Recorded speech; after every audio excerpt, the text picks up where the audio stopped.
Hey man, what's going on? Salute Yo, to yo, everybody. yo, yo, Salute, yo. salute, salute, man. Welcome everybody to episode 9 of the crossover. 9 of them things, man. You know, we still here, we still kicking. I'm rebranding, I'm your host for today, and got my guys with me today. True the King, what's going on with you, bro? How y'all been? Hey, chillin', man. I'm feeling good, man. Blessed, man. I can't complain, man. Okay, we got my dog, Hollywood Hearn. Make sure y'all put them guitars in the chat for Hollywood. Man, Herm, how you salute feeling, to bro? man. I'm feeling good, bro, man. Salute to everybody, man. Hey, y'all keep hitting that like button as you come in. If y'all want to donate hmm to the platform, man, hit the hmm cash app, man. We appreciate all donations, man, because we putting a lot of vesting, a lot of time into it. We gonna keep creating good content for everybody, man. Nah, salute. Zeno, what's going on, my dog? How you been? Yo, I'm How, Gucci. how you been? How you been? I see that you've been getting into that WNBA lately. Yeah, Who's your goat again? One more time for us, real quick. Goat is Asia. Asia Wilson. Okay, all right. He trying to get away with the player comp to Joel Embiid, but we not letting that rock. That's an Um, AD, but okay. hey, Sturdy, what's going on, big dog? How you been? Well, yo, what's good, y'all? Y'all know what it is. Your boy Sturdy trying to help the shaky takes be more sturdy. But you know how it is, Rick Brandon. I'm always ready. I'm always locked in, man. Nah, for sure, for sure. So hey, listen, thank you all for being with us. Thank you for the just being along to ride these 9 episodes. Want to give a shout out to two of our team members, the Casual and Mario, who cannot be with us today, but we definitely want to make sure that we send in love and prayers out to Mario knows best. If y'all could definitely send some love and some Absolutely. prayers her way. And shout out to our dog, the Casual. He will be returning for episode 10 of them things. So I kind of want to start it off by getting into uh, game one. Game one, NBA Finals. Celtics take it 107-89. I kind of want to get y'all reactions on that. Um, True. We're gonna save you for last because I know I know you got a lot you want to say. We're gonna start off with Hollywood Herm. Herm, what's your reactions to the game one by the Boston Celtics versus the Dallas Mavs? Kyrie Irving didn't show up. And obviously, when Kyrie Irving plays as poor as he played in that game one, it kind of brings down the team because he has been giving these guys the juice that they needed for us, the energy, keeping positive, playing with a lot of confidence. When you seeing the guy like Kyrie struggling, it's gonna bring down the other guys. So Kyrie got to do better. He done came too far and done made a great run to start playing with a lot of ball. So I'm putting a lot of the onus on Kyrie Irving. He didn't set the tone. He set the tone in a bad way, which drastically led to the blowout loss against Boston. They did what they supposed to do. Porzingis looked great. I can't shy away from it. Jaylen Brown looking like he's on a mission. But Boston, to me, shooting too many threes, it's gonna eventually catch up. But it's nothing to overreact about. The home team took care of business in the game one. And obviously, Kyrie Irving and Luka Doncic got to set the tone better as the best players because I didn't see anything impressive defensively by Boston for me to feel like Luka and Kyrie can't get it going. So man, I still got the Mavs in the series, man. Great win by Boston. Not gonna For sure. disrespect them like that. But end of the day, man, Mavs still gonna win the series. We seen them get whooped worse in the playoffs in game ones in these playoffs. So it's not like they haven't came back and bounced back from a bad loss. So man, hey, I No, for still got the sure, for sure. Mavs, man. I still So, and so better yet, fan base. okay. I got the Mavs still in five. I'm All telling right, they because you winning knew I was four going with straight. that. Because you sounded a little humble. They winning I was four gonna ask straight. you They winning four four straight. straight. I'm standing Okay, on that. okay. That's crazy. Hey, Zeno, what's going on, bro? Game one reactions. The Celtics came out hot. What's your reaction, bro? Um, KP decided to become the GOAT in the first quarter, whether it's rim protection. Um, they were actually challenging, we'll say, PJ Washington was challenging him at the rim. I believe also Josh Green, or let me see the other player. 1 second. Mavericks. You talking about Derrick Jones Jr.? Derrick Jones Jr. There you go. Yeah. Was also trying to challenge him at the rim, and he was able to either contest a miss or block. And it was just like, it was everything he was doing, whether it's because it was called the rim protection, the fact that every time he got into the post, it was on a mismatch, and it was essentially, yo, help, help, help, but it's too late, and he's making that midi over them. Whether it was just what Kristaps Porzingis did in that first quarter was legendary, especially because it's in the first, it's in the finals. It was just pure, just entertaining to watch him. And one of my biggest issues and gripes with this team, which is KP is going to be coming back. We don't know how he's going to look. Looks like that's not much of an issue anymore. He came back and was hyper efficient. So you don't really need to worry about him. Jason Tatum, though, 16 points on horrible shooting. I think this might be something we need to pay attention to. Not because it's going to cause them to lose, as you already saw this game. They were able to win comfortably without him shooting that well. But, like, you still want to pay attention to Jason Tatum having a very bad shooting series already. Jaylen Brown also is someone that was kind of underrated on what he did in the first half. Specifically on defense, he stripped Luka Doncic twice. It both ended up in a lay or what's called a dunk, which was, it brought the momentum. It showed the Mavericks what the Celtics were about in that first half, which is a very good way to, put fear into a team. Jaylen Brown's post-ups and his ability to finish at the rim was really good this game. Derek White and Drew Holiday was doing the same thing that they've been doing all game. Al Horford wasn't missing from three. Like, pretty much everything that we thought was going to happen from the Boston Celtics happened for the Boston Celtics. Especially that first was the first quarter was the quarter where they just went on like a 30-3 run, right?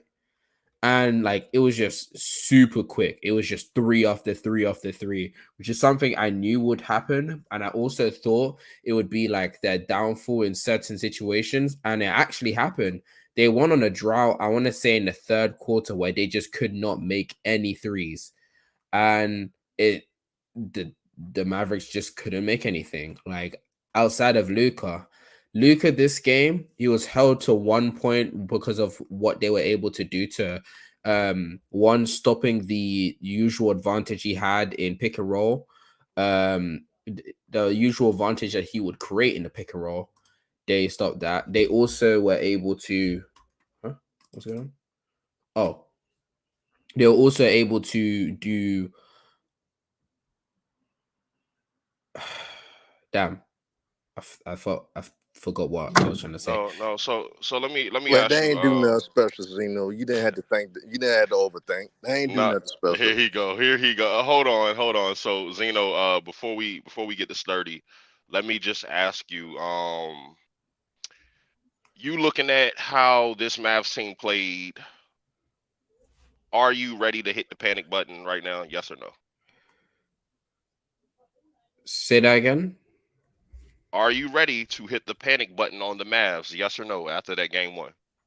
Panic button. I mean, not so early because it's game 1. You have to at least let it get to game 2 or 3 before you say anything. But if I already was afraid of the Celtics offense because of how volatile it can be. Volatile in the sense that it could be very like when they're hot, there's no one in the league that can really stop them because because everyone on the team can space at a very ridiculous level. You can't double them because then you start getting into the dribble drive kick situation. But I was always aware of that. I just thought that maybe when their 3 stops falling, the Mavs could constantly create opportunities and maybe win that way. But if Kyrie is gonna be like what Kyrie was in the first game, because I'm gonna be real with you. They contested Kyrie well in the second half and the first half, but I want to say the first half is mainly due to himself. What? Sometimes he was taking bad shots himself. I'm not gonna lie in the first half. But yeah, I really think that honestly, the Mavs have a chance, but I don't know. Every game looks like that chance is becoming more slim. Okay. Good take. Good take. Sturdy. What's your game one Yo, reactions? What's your game one reactions? Are we panicking right now in Dallas? Like what? What's your game one? first of all, it's still a great performance and coming out party for KP. As you know, mentioned earlier, he was the X factor, especially for me in my predictions last week episode. He was the needle mover on determining whether or not the Celtics going to win this series, and obviously, most importantly, defensively. Shout out to KP for providing that extra level defense, because offensively, like I said before, you're not going to lose anything, but defensively, for him to reassure not only the Boston Celtics fan base but his team that I am ready for this stage. I am ready for my first first finals game. But most importantly, I am ready to be good defensively. I am ready to be that guy to help make up for some mistakes. And there are a lot of great plays, hustle plays. Another key thing I noticed too was the Mavericks role players. You clearly saw the difference in terms of comfortability and experience between the Mavericks role players and the Celtics role players. Primarily because if you saw what the Mavericks role players were doing in the first half, it was they were at first Derrick Jones Jr. and PJ, they made their open three, but right after that they were rushing to their shots. They was doing certain things that didn't get them to the finals in the first place. So there were some possessions where they actually, I wouldn't say look off Luka, but they definitely rushed into trying to attack the rim when Luka or Kyrie wasn't even by the halfway court at the moment. So going to the game too, Jason Kidd have to do a better job in getting his role players going, but in particular, having more stagnant actions like running double floppy, in particular having Lively or Gafford being the second string. Hold the game two coaching. My bad. Sturdy kid. Hey, look. So no. So let me ask you a question though, Sturdy. Jason Tatum, I believe, had 16 points, right? How do you grade that game by Jason Tatum? In my opinion, it was an average game for Tatum by his standard. I'm not one of these people that's going to say he had a horrible game, because he did. Especially that first half, really the first quarter, his reads he was making going downhill was excellent. That and also his ability to help on the boards, especially that stretch. I think the Celtics had like 3 or 4 straight offensive rebounds in like the second quarter. It was crazy, and he was doing his job, helping on the boards, doing a job playmaking. But as we know, even though he's making his threes, me personally, I didn't like his shot selection from the three, especially in that second quarter when he had Lively close to him, he still shot the three on top of the key. Another thing too, obviously the 6 turnovers in the second half, that's not going to help. He has to be better in that aspect. But most important, I think the most underrated thing Jason Tatum needs to get props for, even with his shooting slump, in particular from mid-range on pull-ups. For those who don't know, he's shooting about 33% on pull-up middies for his entire playoff run. He's still doing a good job of putting pressure on the defense. You saw when PJ and with Derrick Jones, when they tried to sit on his jump shot, he still made a good effort to still try to be a paint presence. And last thing, I'm going to end my take with this. Shout out to Drew Holiday, bro. Like, shout out to Drew for being that versatile player that we all know him to be, but in particular for this game, you saw his impact from not only matching Kyrie's minutes, but most importantly doing the little things by helping the swing pass when Jason Tatum was getting double teamed. He was that guy to help that swing pass to a Derrick Wright, to a Al Horford, or to a Jaylen Brown. And a lot of people, he don't get enough credit for delaying some of the Mavericks action, especially for the back line. Y'all notice the way the Celtics been defending Luka, in particular pick and roll against the Mavericks, they've been sitting on the lob.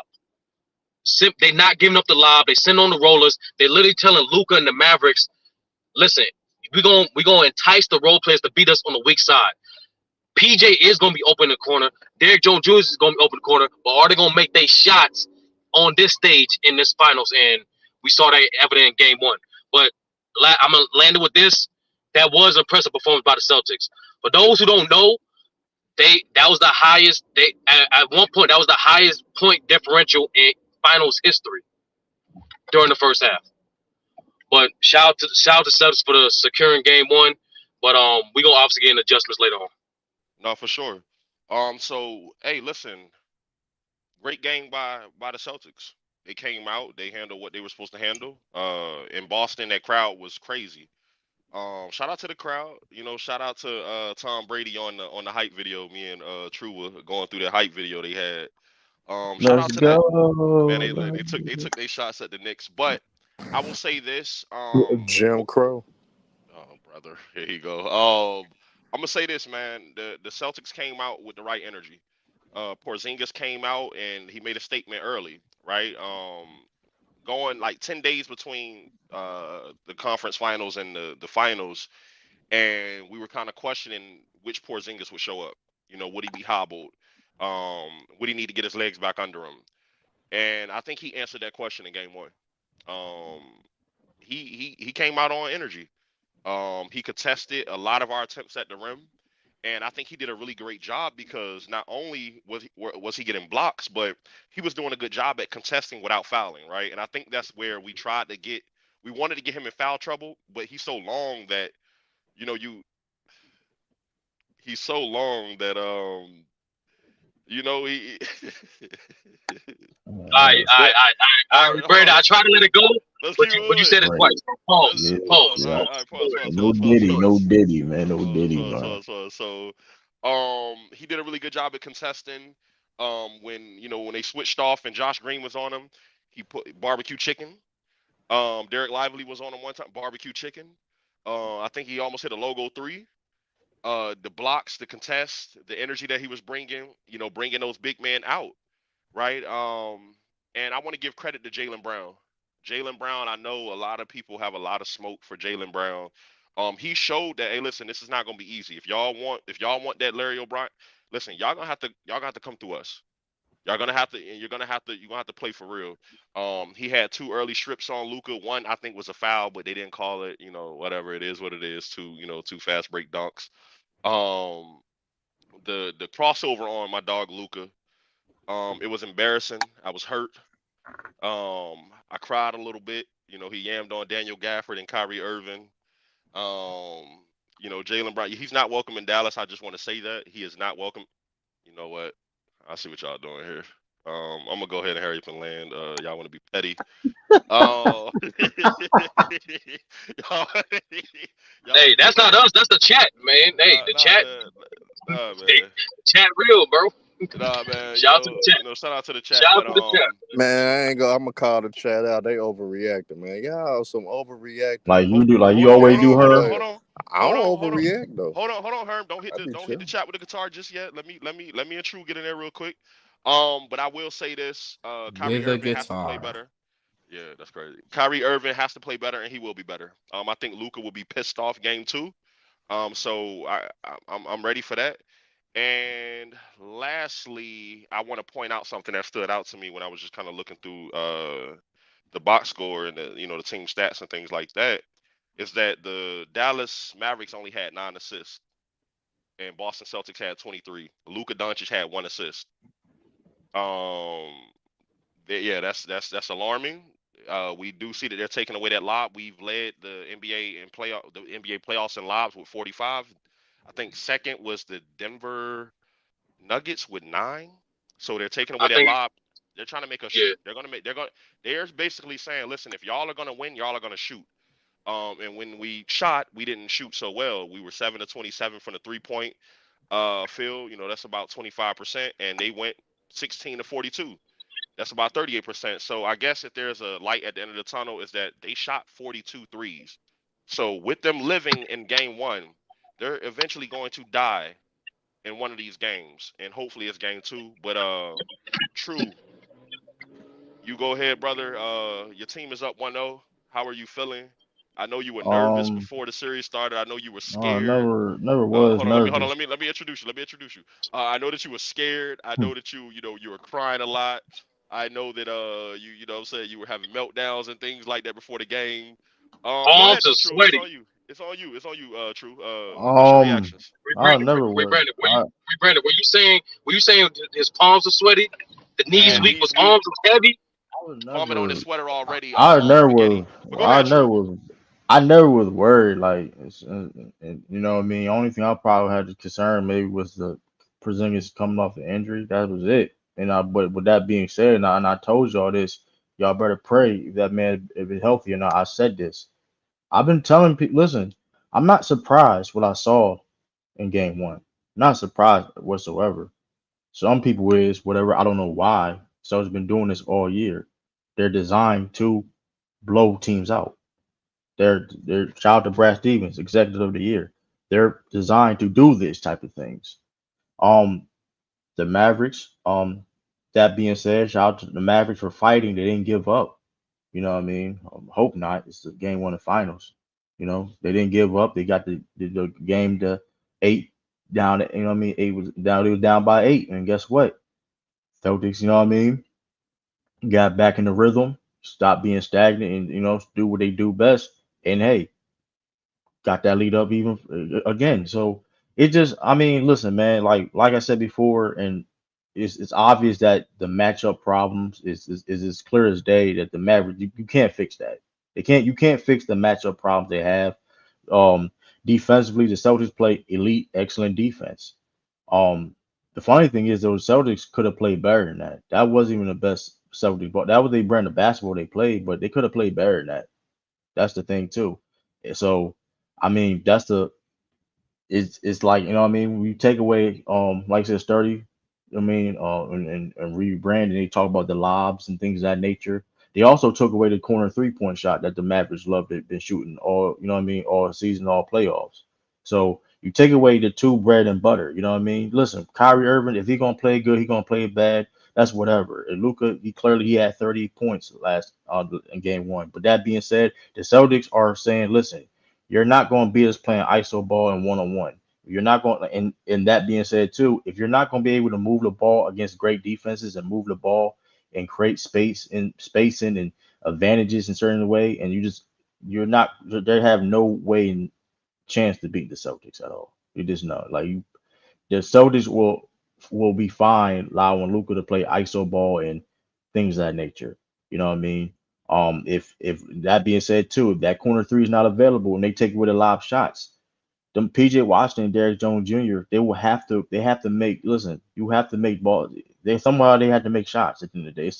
I know it's cliche, but it's a real thing. It's a miss or make league.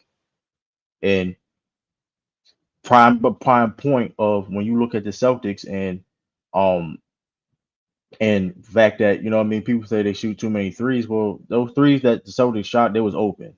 They've been doing that all year. They drive it. How they got those 3-point attempts is when you attack the paint. When you attack the paint and create opportunities and create, you know what I mean, shifting the Mavericks defense, you know what I mean, getting Gafford out the paint. Or if he is in the paint, he gonna make you. The Celtics gonna make you pay. You know what I mean. So the Celtics have, I mean, elite 3-point shooting on this team. So any type of daylight, you give them any type of space of daylight, they're going to pull it, and you're going, like I said, you're going to pay. So I mean, Hey, True. it What was bro that he caught the pass from Drew Sam Holiday? Hauser, one of the best Sam shooters in the Hauser, NBA. I've been so bro. Listen, like Yeah, Sam he didn't Hauser. bring bro. When he did, he didn't bring let's the not shot cap. When he down. did that, when he did Oh, that fadeaway three, oh god. I thought you were talking yeah, about when he the did that catching fadeaway thing. three, I'm like, all right, The it's over. component is When coming. we start doing that, like, come on. No, for sure. And I'm not saying he's I'm not a hearing bad too he's not a much bad cap. 3-point shooter, Hold on, but like he did hold a on. fadeaway. But go Let's ahead. let hold on. Fadeaway is Let's let crazy, hold on. but Listen, True the Kings team yeah, won. the We fadeaway gotta was, let him get all the but talking the time he thing wants I'm to. not Go with the ahead. no dip three. Yeah, That that's is gonna take elite. off. That's elite 3-point shooting. He's one of the best shooters in the league for a reason. I mean, and granted, this Celtics team as a whole, or like you said, listen, they've been doing this all season. And when you have Jason Tatum and Jaylen Brown, like I said, the Mavericks couldn't contain ball, and which I don't, and we can get into the adjustments. I don't see them even try to slow that down per se because there's so many mismatches on the floor. and fact that you taking Lively and Gafford out the paint per se, or like I said, or in the Celtics house, the Celtics play defensively. Like you said, they're gonna, like I said, Al Horford and Porzingis, they're gonna sag off and force PJ Washington, Derrick Jones to hit those type of shots. Mhm. Which, like, you know what I mean. So if they're helping, you know what I mean, playing help off the week or whatever week side, whatever case may be, you have Tatum, you got Tatum on Gafford. Okay, you want to set a screen? Well, okay, cool. Jalen Brown's on Luca. Cool. You gonna meet Tatum then? Now, if you want to meet, and then if you want to say, put PJ or Derrick Jones as a screener, well, they're gonna say, hey, listen, Derrick Jones, PJ Washington gotta beat us.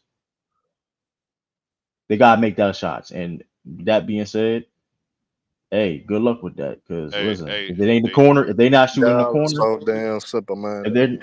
they're not shooting in the corner, that's too. And also, let me Nick, mention this too. people in the chat And and True the all King and are also, okay, terrible. I didn't see. I always get cut off though I by mean, I her. I wasn't don't know. long winded either though. I always get that let was them cap. Anyway, hold on, let them land, and her anyway got a too, guitar and break before also you go, too. True. Speaking of Kyrie Irving too. I mean, listen, at one point, listen, this is a constant theme. Kyrie hasn't played well in Boston. Not just forget about, because you can't control one person necessarily can't control sometimes wins and losses, right? He hasn't won a game in Boston in 3 years. That's relevant to the point, right? But I know that, but he has played bad. He's averaging only 20 points or 21 points a game, shooting 41% from the field in the last 11 games, and playing against the Celtics. So he looked rattled. He looked scared out there, which, I mean, a guy with all that experience, I mean, hey, that's surprising, case may be. And that's not a coincidence, y'all. Something that, I mean, granted, Tatum didn't shoot well, whatever, but that should be something we have to highlight too. Because we've been hearing, oh, Kyrie due to play good against Boston for the past 3 years now, and it haven't happened yet. So, hey, that's all I gotta say. You know what I mean? It took you long enough to get that basic stuff that you was talking about out the way. End of the day, you guys are overreacted to a game. I'm, Overreacted to this game one, man. Look, I'm finna order this food though, man. See, man, somebody take over right quick, man. I'm Hey, finna order this food. Because you so had True. nothing to say. That's Hold why on, True. that was a good audible. That was a Hold good on. one. True. Don't hit him. Don't hit him. Why? Don't. No, that's not fair. True. You don't get to hit him while they grabbing him. That's a Hold good on. audible. That's a Hold good on. audible. Listen. So True. Let me ask you a Nah, question. no, it ain't. Don't start, True. I cook Hold you on. the I Get thought rest you of your was this. ordering food. food. I I'll thought you was cook you the ordering rest of this food. show. Hold I on. thought you was Get your ordering food. food. I got a question for True. So True.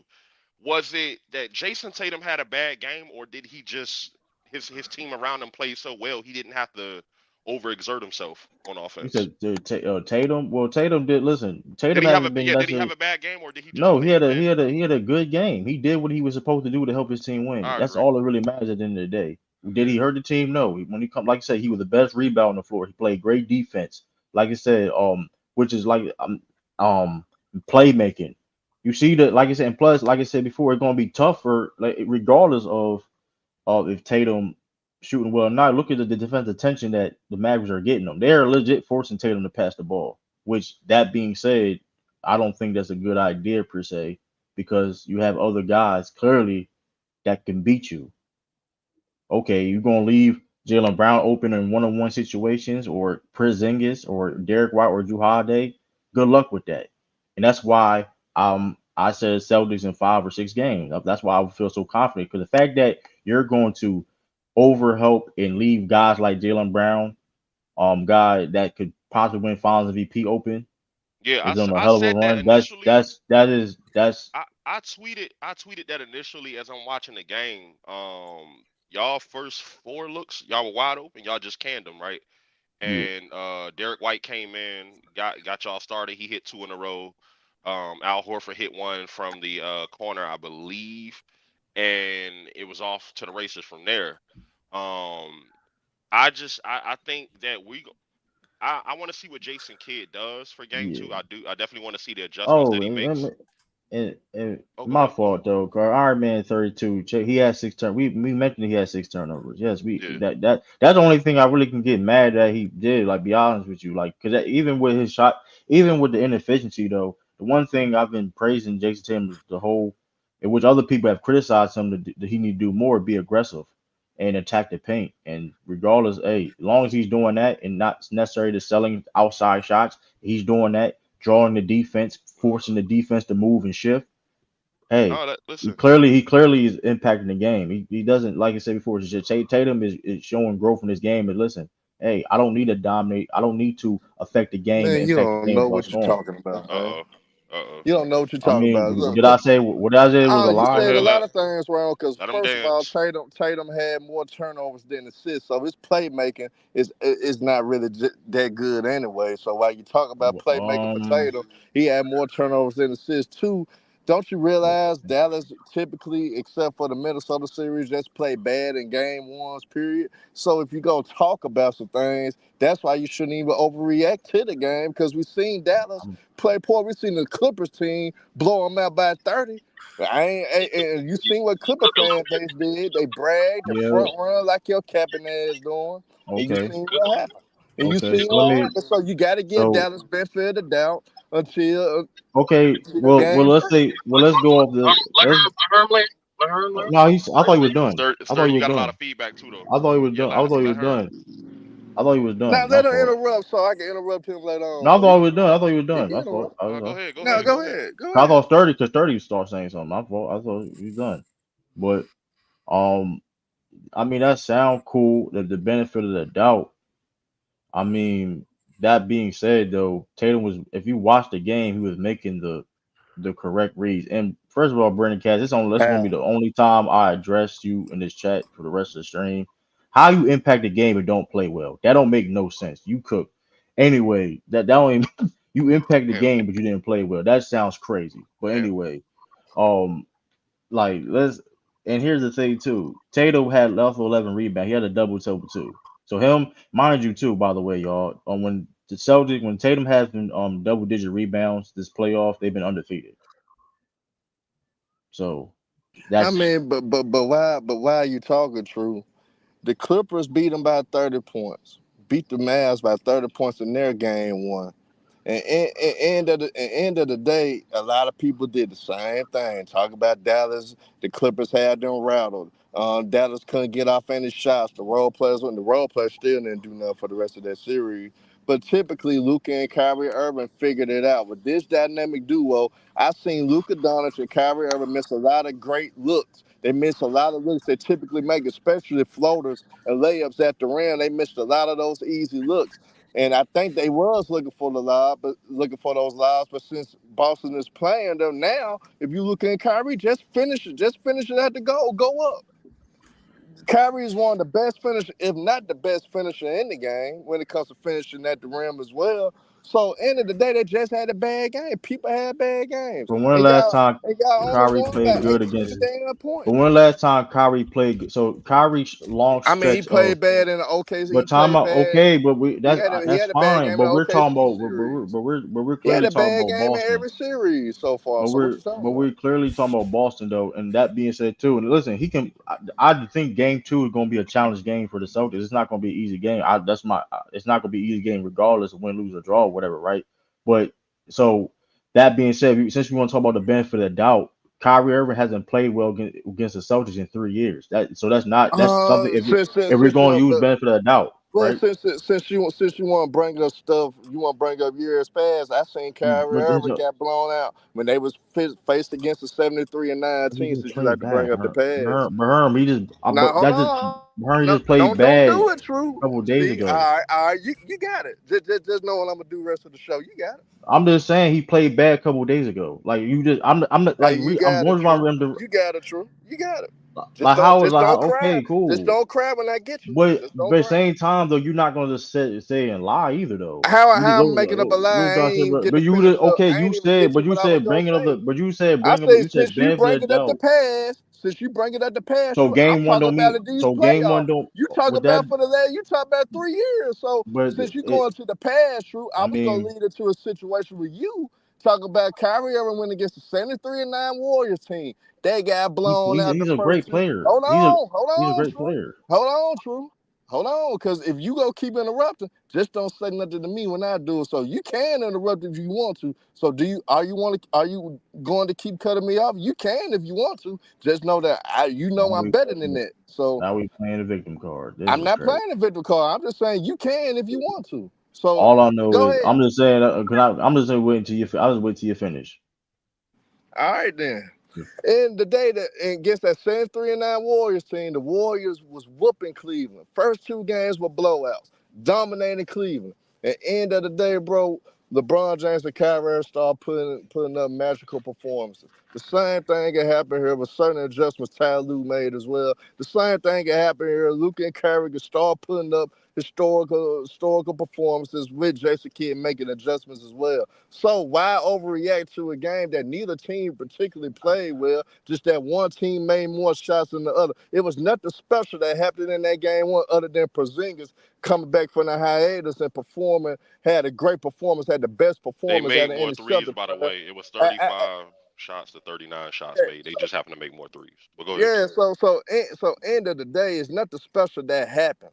So let's not overanalyze the damn game. But And why? Okay, that's what I'm saying. but that's That's what I'm overreaction. saying. We But overreacted that's to the Hey, look, damn hold but on, hold how on, that's hold game. on. overreaction Hey, when I True. did After you, I we gon' clearly we my gon' we fault. gonna move on to My the fault, game two but predictions. But go ahead. how is overreaction when I clearly said regardless of what happened game two is gonna be a more challenging game. Did not say that? I'm gonna make that clear. Like did I say that this game two is gonna be a more challenging game? And like I said before, Kyrie could might as well have a bounce back game. He could be due for one. I didn't say that he was gonna continue to shoot bad at all. But I found it funny though that you won't want to address the fact that what got Dallas here in the first place is them hitting the corner 3-point shot in the lobs though. You won't address that, but we can move on, Reed Brennan. That's all I have to say. Nah, for sure, for sure. So before we move on, make sure y'all get the likes up on the video. We appreciate everybody in the chat. Y'all go follow the Twitter as well and hit that cash app. Absolutely. So I want to get into the game two predictions. Is it time to panic? Let's go. So let's start with Sturdy. Sturdy, game two predictions. Who you got? And let's just start there. All right, it's definitely no time to panic. I don't care what series, like no matter what happens in game one, outside of major injuries, there's never a time to panic. Last time I checked, it takes 4 games to get the series over with. All right, so that's the first thing. Second thing is, I got the Mavericks winning a close game two for a few reasons. The first main reason is I don't know why Boston just have this weird habit in this year's playoffs to not play their best basketball in game twos. We obviously know they lost to Miami Heat in the game two. We obviously know they lost to Cleveland in game two. They even though they swept the Pacers, they had games 3 and 4 where they're better games in comparison to games 1 and 2. So sometimes it just takes Boston out because to be honest with you, the guy who came out hot for Boston game one was KP and Al Horford. They came out swinging, and of course, Jalen Brown and Drew Holiday really got themselves going on the defensive end first, and then let the offense flow. But in general, and in combination, the fact that they like her mentioned it, game one for the Mavericks is typically their worst game of the series too. And every single round, their first game, like Brand likes to put it, sometimes they got to get punched in their mouths to react. And in this case, that what happened. So the reason why I got Mavericks winning game two is because this reason right here. I personally believe I think the Mavericks role players going to shoot better from three. I think Jason Kidd is going to do a better job in getting the role players more easier looks, like running more staggered screens on the weak side, double floppy action, and in particular, running more pick and roll options with not just Gafford and Lively, but also Kleber. Speaking of Gafford and Lively, I think another adjustment Jason Kidd is going to do. I think he's going to start limiting Gafford's minutes more and start giving more to Kleber. I don't think you start Lively yet because he's still young. Even though he's the better defender between those three, he still fouls more than those three. So you gotta still have him on the bench to preserve him. But at the end, I think Gafford's minutes going to come down a little bit, and then you're going to give Kleber there. And with Kleber on the floor, you still got a 3-point shooting. You still have a guy who can help on the boards, but also he's the underrated defender too. So having Cleveland on the floor more will give them a little more versatility and different looks that Boston don't have to continue to just sag and let the role go to them. if Kyrie and Luka is doing pick and roll with Kleber, not only you can get a pick and pop option instead of just a roll action. So, and on top of that, I think their defense effort is going to be better. Part of the reason why Boston blew them out because the Dallas Mavericks they wasn't doing a secondary rotation. A lot of people don't know the Dallas Mavericks also one of the best teams, just like the Celtics. They're the top 2 teams at defending the corner threes. Last night, game 1, that did not happen. So I think to wrap it all up, I think I got the Mavericks winning game 2 in a close one. I think Kyrie gonna play better. I think the role players gonna shoot better, and I think the defense, in particular, for running Boston and contesting those 3-point shots, is going to be better. That's why I got Mavericks splitting the game, splitting the series. Maxi Kleber being our savior is probably the craziest take I've heard. But hey, listen, Zeno. Yo, brother. Okay. 2 predictions. Who do you have and honestly, why? Yeah, my bad. I kind of cut you off. My bad, bro. Honestly, there's too much that's kind of I'm gonna be real honest with everybody watching. I don't want the Celtics to win. I'm anti-Celtics. I want the Mavs to win. But honestly, I'm hearing a lot of things that Sturdy is saying, like the Mavs are one of the best teams at defending corner threes. But like the reason why they're able to defend corner threes that well is one, because they usually are able to play zone, and then they're also usually able to pack the paint whenever someone tries to close drive in and then kick it out. But against this Celtics team, which has one of the best spacings we've seen in a long time, I actually think they're the best spacing team since the 2020s. Like, there is no someone you can sag off of, because every one of them are elite open shooters, catch and shoot shooters. The worst one that I was thinking, even remember Trudy King, I said, oh, they might leave Al Horford open. Remember when I said that? Yeah. Al Horford is even an elite open. Good luck with that. Yeah. Like, there is literally there's nothing they could really do to defend the Celtics, like catching post up into you, try and double them. Now they're kicking out, and as I said earlier, they're now hitting you with dribble drive situations. There's nothing you can really stop with that. When you're playing against the Celtics, unless you have some of the best like defensive help, like I want to say something like the Wolves, where they pretty much can defend majority of the positions outside of like the 4 and but you could just stick Cat on Tatum. But anyways, unless you have a team that's that great as a defensive unit, you're just gonna be at their will when it comes to their thoughts of attacking, especially when they're behind the arc. The way that you beat the Celtics, and the more and more I'm sitting down and the more I'm thinking about it, is you hope to force them to keep shooting those threes that they'd like creating.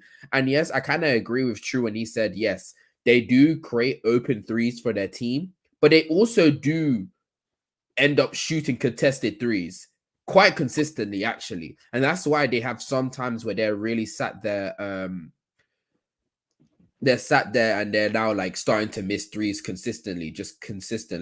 The reason why that's happening is because they're not moving the rock as much often, and sometimes when they're so ahead, they get into this mode where they're like, yo, we're ahead, we're just gonna keep chucking threes, we're gonna win anyway. And that's how the Mavs were able to get back in a little bit. But really and truly, you're at this Mavs team is at their mercy. I don't really think there's a real way the Mavs can really defend this offense.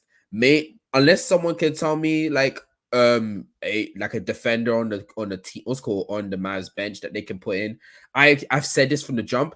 Maxi Kleber cannot play in this series, because I don't care that Maxi Kleber is a good spacer from the 5. He is going to get absolutely torched on defense. Anyone who watched Maxi Kleber knows he cannot move his feet. He's actually worse than Daniel Gafford and worse than Derek Lively on the perimeter. And what the Boston's whole thing about is they're going to attack mismatches. So you're giving them one of the easiest mismatch to attack of those, they're just gonna bring him up into the perimeter and tell him to guard in one-on-one isolation. That's just a bad idea. I don't agree with that notion of putting him up there. So I don't think he's gonna get more minutes. I hear someone told me that they might give Tim Hardaway Jr. more minutes. I don't agree with that either, because he might be the worst defender in this series. Like, that's just horrible. Wait 1 second. Did I just Dwight Powell? All right, so I'm not listening to you anymore. Yeah, no. When Brandon, let me just say this really quick. Let me just cut in really fast. Brandon Katz just said Dwight Powell. If you are a Dallas Mavs fan, you know that guy gives us PTSD. And Derek Lively is our savior from the likes of Dwight Powell. So if you have a casual, right, like Brandon Katz, right, because he's been in the chat since we started the show saying everybody has a casual take. That's a bad take. Let me tell you what a bad take is. Recommending that Powell comes into the game. That is a casual take. So Brandon, so what we want you to do for the rest of the show, we want you to just kind of type without your hands, right? Like, just kind of type without your hand. Let's see if you can pull that off for the rest of the show. But yo, the White Powell is literally the personification of he with us. Listen, I'm gonna be honest. Dwight Powell is more effective for the Celtics than he is for us. So don't ever say that again. Brandon Katz, yeah, type without your hands, brother. But Zeno, go ahead. Use his tongue to type. I'm crying. But this is crazy. Go ahead. Here, why did you tell grown men that? Do you think, Zeno? Go ahead. Yo, I do want to say this to you though. Honestly, please, like, no Powell minutes is gonna be. You know, there's Festus Ezeli minutes in the Warriors 2016. You know, like, any Warriors on the 2016 team hates Festus Ezeli because of what he did in the finals against the Cavs. That's what Dwight Powell is about to do. Because I'm sorry, Powell can guard well on the perimeter. Maybe I don't agree with that, and I don't think with what I'm watching I agree with that. But the second they drive in, who's protecting the rim? Yeah, that's good stuff, Zeno. I just want to say this really fast. This man is on a two comment losing streak right now. We want to highlight Brandon Katz today, everybody. Everybody, please look at Brandon Katz. Point your finger and laugh. You lost me that Dwight Powell. Like, you guys, he said, listen, hey, true. He said, Powell. You know how he talked. Supposed to get the minutes of Gafford and Kleber. That's what he said. Yes, that's this crazy. Guy is an idiot. Brandon Katz, you are the idiot of the day. We're gonna give you the dunks hat. You can put that on and chat away. I think that the game 2, brother. I need pissed off Luka. Excuse my language. I need Luka to be upset. I need Luka to scroll through Twitter. I need him to see everyone overreacting. I need him to be upset. Can I get this little? Can I have this conversation here? 1 second. Brandon Katz says that's the dumb take because Boston has elite 3-point shooting. There is not rim protection.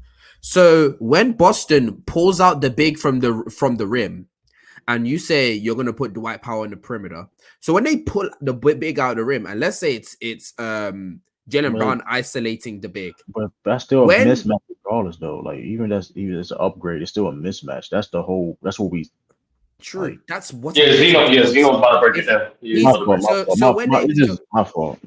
So when they bring the big out of the paint, when the big is brought out the paint and Jaylen Brown is isolating him on perimeter and he blows by Dwight Powell, because guess what? Dwight Powell's defense on the perimeter, even if you think it's good, it's not stopping Jaylen Brown, one of the best athletes in the league.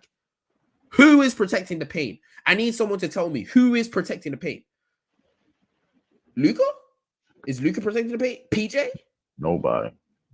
Derrick Jackson Jr.? Hey, at this point, but that's why Zeno. That's why I said. Now I want to clarify. When I said give Cleveland 1 minute, I'm not saying at the 5. I'm saying you still at Dallas, you still got to run that double big lineup, or not a double big lineup either. You got to have, if you're going to have Cleveland on the floor, Lively or Gap has to be on the floor at the center. I'm saying you'll still be able to have just a little more versatility with Kleber in the pick and roll situations than opposed to just having Gaffer or Lively just out there. Yeah, but That's what I mean by that. Not but the line.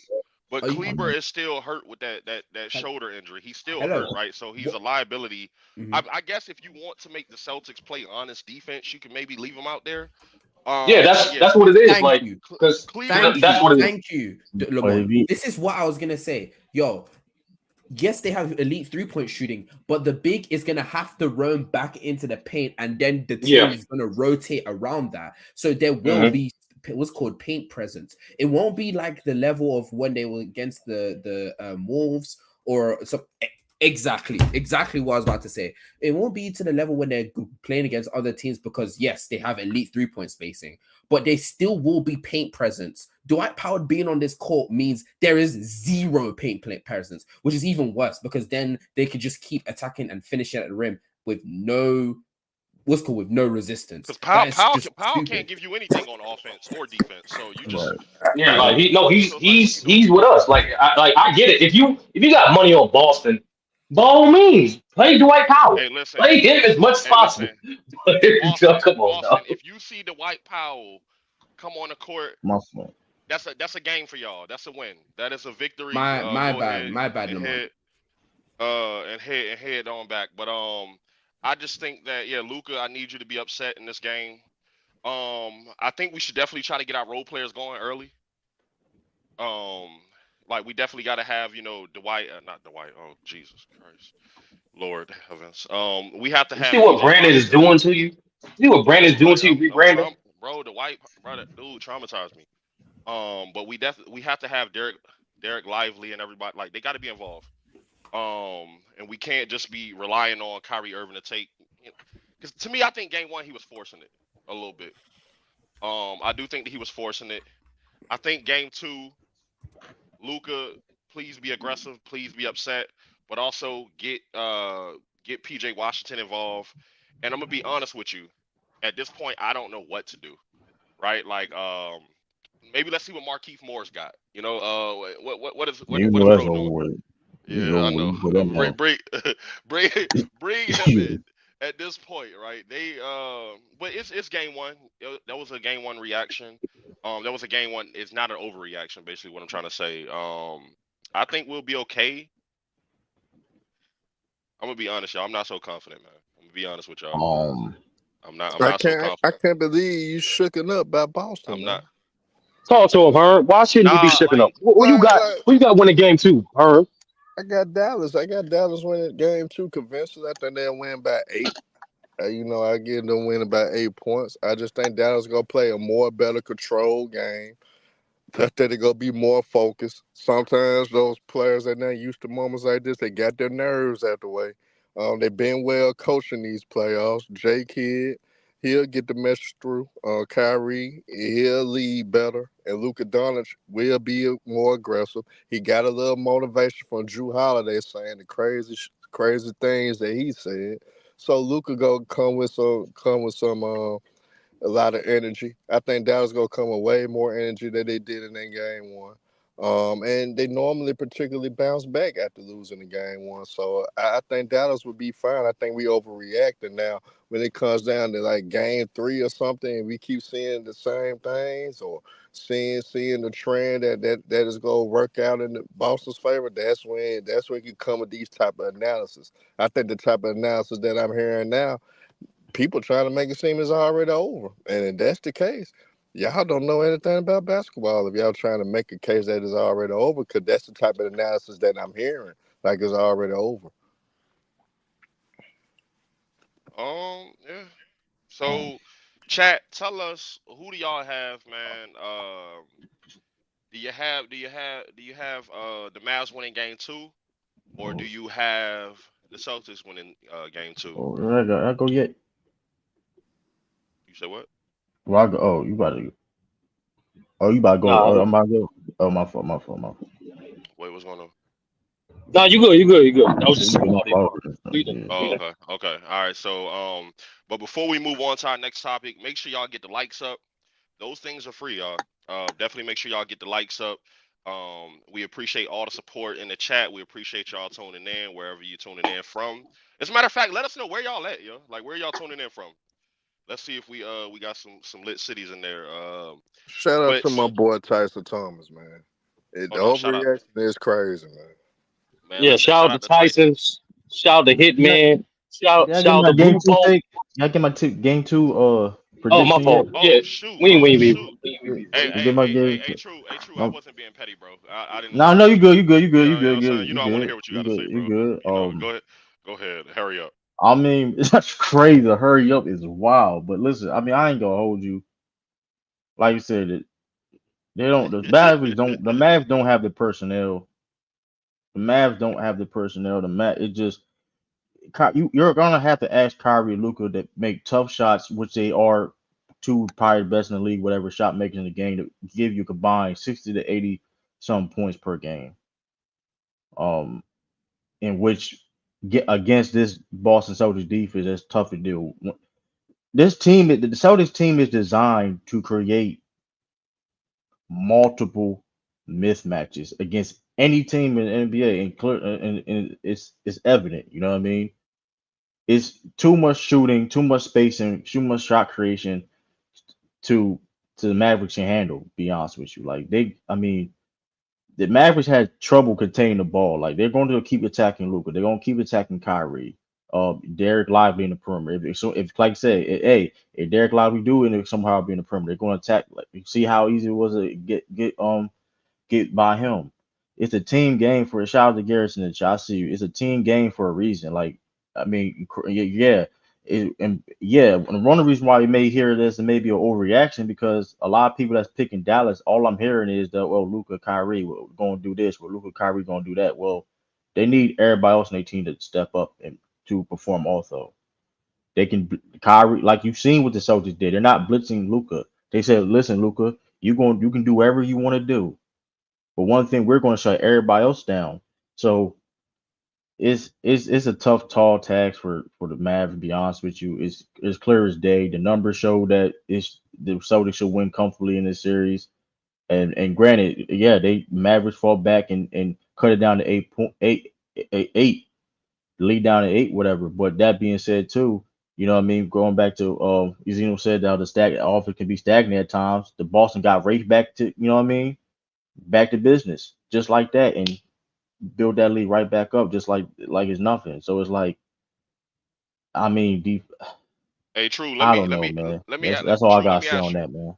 Let me ask you. So there's a video going around right now, where Jason Kidd was speaking about the Boston Celtics, and maybe Jason Kidd being a little petty right now, where he said that Jaylen Brown is the best player on the Celtics.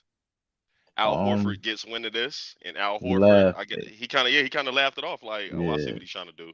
What's your take Uh, on that? Like, what's your take on that?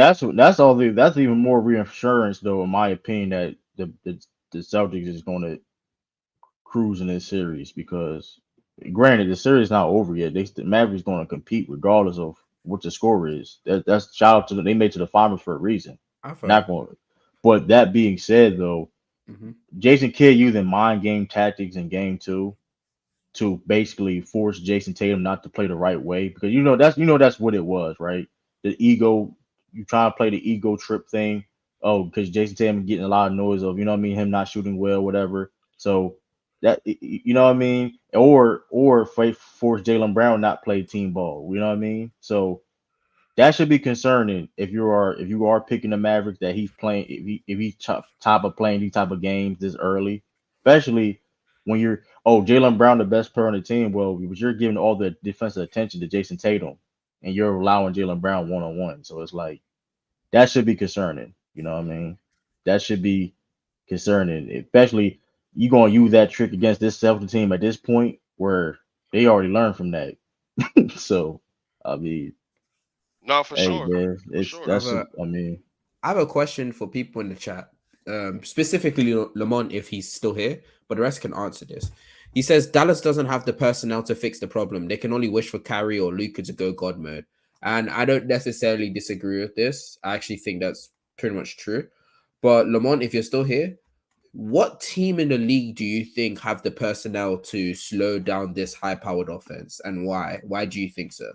Anyone else can actually answer this question too if you want to. I was just genuinely curious about Lamont's answer, but you guys Yeah, can go ahead. we all know the playoffs about matchups. And in my opinion, right, I Mm-hmm. think I think I think Denver, I think obviously the Wolves, I think you could potentially say the Knicks and maybe a healthy Sixers team that has the personnel to quote unquote slow them down. But I never been that type of notion like of you don't slow great offenses down. What you do, you basically try to play them I into don't bad think. habits, Mm-hmm. or either you try to play them into bad habits, or you basically make them make a choice, right? So I don't, in my opinion, you don't beat the Celtics team by going through the notion of how we slow this offense down. You beat them by, okay, how can we exploit their bad habits and weaknesses of the team? I agree with that. A I health, was a just healthy thinking Heat about team, a specifically their healthy Heat offense. team would have a healthy Yeah. Heat team is actually their worst matchup. A All healthy right. Because Heat. All right. like think This about it, is not the same. before they This got is it, not the like same Zeno, team. like It's not the like same Zeno, team. like Go ahead. before Denver got eliminated by Wolves, right? Mm-hmm. They didn't take away everything. The way they slowed down that offense was we're gonna double Joker. We're gonna double Joker anytime he comes middle. And then what happened was they made they restart rotations, but the role players they make shots. We all know against a great offense, the defense can't take away everything. They can only take away two things and make that last thing the last option. So that's what Okay. I'm saying. And it's similar to what you said earlier. Like what makes Boston offense dangerous is their 3-point attempts. They gonna jack that shutout regardless. It'll be late Mm-hmm. contest, early contest. There's times where they be jacking threes early in the shot clock sometimes. Like they I just gonna agree. get them up. So it's not a matter of like how can I slow that down? It's more so Mm-hmm. how can I take advantage of what you said earlier? When okay, we all know live by the three, die by the three. Yeah. Like is more so okay, how can you sustain that run, that avalanche of threes that Boston puts on you? And then most importantly, what do you want to do during their slump, during those stretches where they're not hitting their threes? And I think that's how the best way to combat Boston. But I don't fully agree with Lamont saying personnel wise they're out of the water because I don't think we've seen the best defensive effort from the Mavs yet. To be honest with you. Got you. No, for sure. Um, so look, let's move on.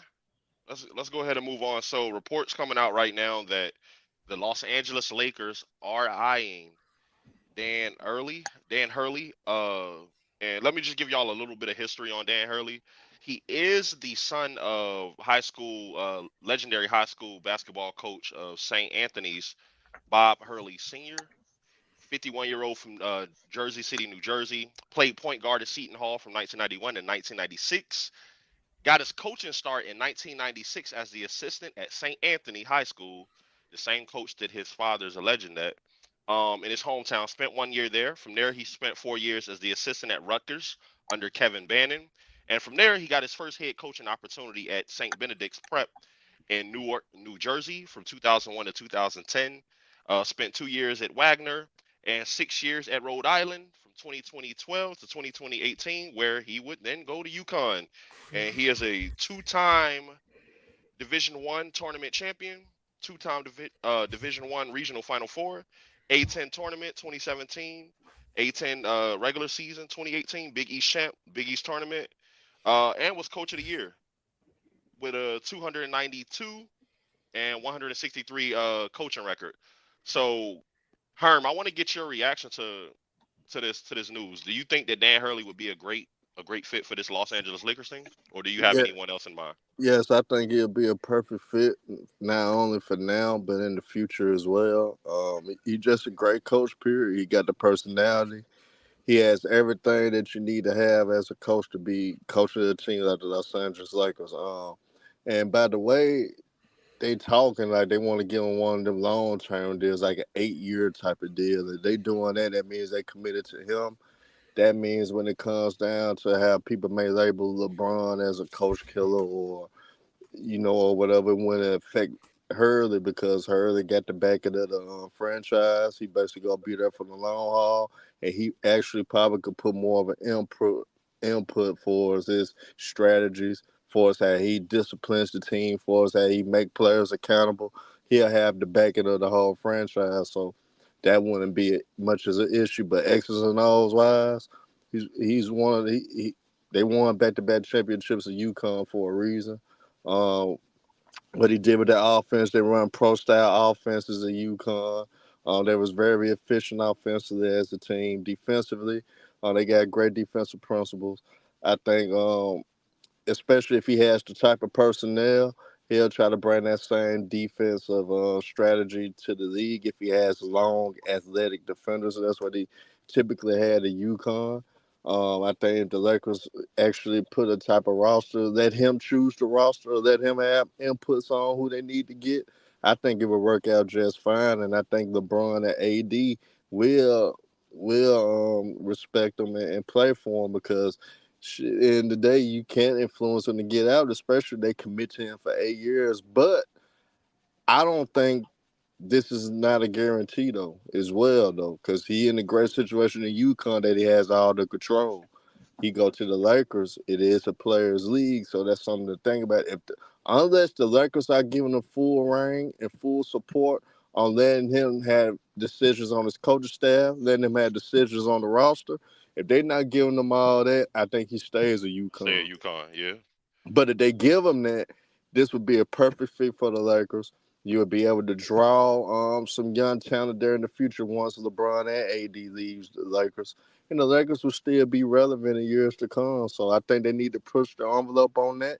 And they need to get it done. And that way they could be competitive as well. You bring a coach in that's not scared. He will get in your face. He will get in you know what. So I like that they going out there, but are they gonna fully commit and give him full reign? That's the question that should be asked right now for the Lakers. Are they gonna actually let him run things? If they are, they go get him. If he doesn't take the job, that's why, because they're not giving him full control. Yeah, no. So I definitely agree. I do think when the reports were coming out with Ty Lue that they wanted to pick his staff. Not sure if that's true or not, but that was definitely one of the reports. But I do think with Dan Hurley and this impressive offense that he runs at UConn, and I had a little bit of time to do a little bit of research. Just kind of looking at, three of the primary actions in the offense, right? Like the stagger or double stagger. They do a lot of zoom actions and pin downs. And it basically what that does is keeping teams guessing and moving, right? So I don't know with the Lakers current roster, how that would be beneficial. But definitely an impressive coach. And everyone that has something to say about him is all positive. He was on WWE Raw not too long ago, showing his personality a little bit there. And also, one of his players, just a story. One of his players was who was a Muslim, was actually fasting, right? And Dan Hurley, his wife ended up letting him know, like, hey, listen, you know that he's fasting or whatever like that, and it kept him up all night, and he ended up having a spiritual conversation with the young man, and he's a Christian. His player was a Muslim and was able to have a spiritual conversation with that young man. So what that lets me know is that he's definitely a people person, and no matter what background that you come from, I think he would make a great head coach. With the Lakers, like I said, his dad was a basketball high school legend at St. Andrews, and I believe there's actually a book about his story, his father's story at that high school. So if y'all do have some time, check that out. But True to King, what do you think? Do you think that Dan Hurley? Do you think this is a good move for the Lakers, or do you have someone else in mind? And if so, who? Um, I think it's a good move, the best move they can get um in off their situation. So yeah, it's a great move. You know what I mean. That being said, too, um, it also is a risk. You know what I mean. College coaches transitioning to the NBA. You know what I mean. That is a risk. You know what I mean. So you have to be aware of that. So having the fact that they have to give him the bag. That's the only way. Like I said, if the Lakers do get him, they have to fully commit to him and give him the full bag. Which, like I said before, there is questions. You know what I mean? Hey, high school, college, and NBA is a different game. You know what I mean? So I mean, it's not as easy. So I don't know. Like I said, it wouldn't be a bad idea. When you know what I mean, it's the best. Like I said, I think he's the best coach available. But hey, we'll see. I mean, we'll see if they can get the job done. Because that being said, too, other college can offer a lot of money too at the end of the day. So No, for sure. For sure. So listen, Sturdy, you there? Yeah. What do you think about this news? Do you like Dan Hurley, or do you think that there's somebody else that you may want to see in LA? Go ahead. No, I think this is an excellent hiring. Honestly, you put it on the head perfectly well. Same thing with Herm. We all know the reasons what he could bring potentially from a schematic standpoint, but I'm gonna approach from a different angle.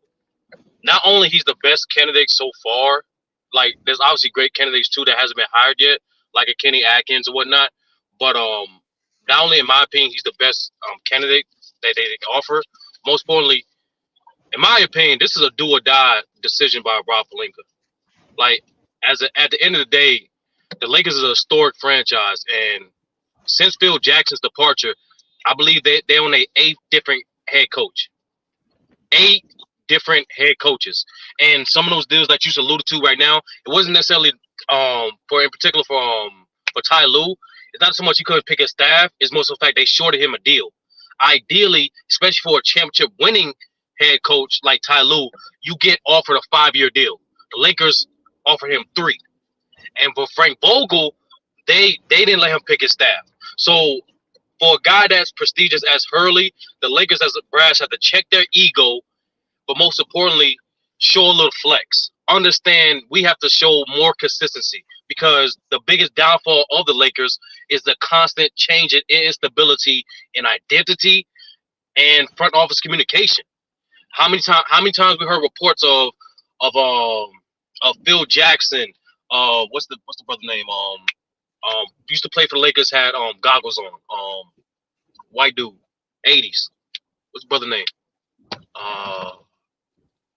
What is it? Kurt Rambis. Yeah, whether it be Rambis influence, Jeannie Buss or Phil Jackson's influence on decisions. At the end of the day, when it comes to any successful organization, you need consistent identity and communication in terms of the ideal of what you want towards the goal.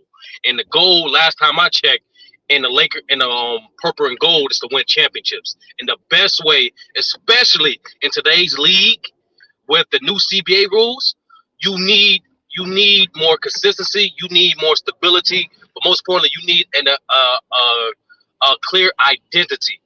And to me, Rob Pelinka needs to make the right decision. Rob Pelinka not only needs to, like y'all put it perfectly before, need to not only trust him, but most importantly, give him necessary tools for him to be successful and be straightforward with him. Are we going to compete? Are we just going to ride it out? Are we going? Am I hiring this coach for he's a good set the foundation for what's going on after LeBron? What is the intentions? And I think the Lakers organization need to be transparent with Hurley. I do agree with True. They need to throw the bag at Hurley. But most importantly, they need to do something they haven't done with the last 7 coaches, which is simply trust him. Give him full control. Trust him. Give him control of his staff. Give him control. Give him some input on the possible personnel moves that the Lakers could make. All that, because we all know the biggest difference between college head coach and NBA head coach is the influence, is the power. We all know we all know you're going from the top of the totem pole when it comes to influence in college to nearly the bottom when it comes to the NBA. So the Lakers, they need to make this move right. They need to make the right move. And I think he is the best in the right move. I'm gonna say this before Zeno go though. End of the day, I'm gonna put if Hurley doesn't get hired, I'm blaming LeBron James for it. Hold on, Herm. Hold that, because I agree, but I just want to hold that take really fast though, Herm, because I need you to grab your guitar though. Zeno, go ahead really fast. What do you think about this news? What's your reaction to Dan it? Hurley, sir, I don't know much about you, but if I know one thing, run. Don't Don't even look at the offer. Run. Don't go to these. You see, this is one of the things that I feel genuinely bad when it comes to certain coaches. These new coaches get put in some of the most volatile situations where they should not really be in general, and expected to succeed in game one. It was in season one. I do not understand why these teams that are filled with veterans and everything are going for rookie coaches. I get it that he's kind of different because he has that much success in a different league, but we all understand that coaching in the college game compared to the NBA is completely different. There is a lot of different things that you have to take into account compared to the college level. I don't get when people put situations like this, put other coaches in this situation like this. I don't know, man. I just would not want Dan Hurley. Well, I don't want Dan Hurley to be put in this situation as well, because at the end of the day, I don't want Dan Hurley to be put in a Lakers situation where he doesn't get credit if he succeeds and he gets all the flack when he loses. I personally not. One of the things that I don't know.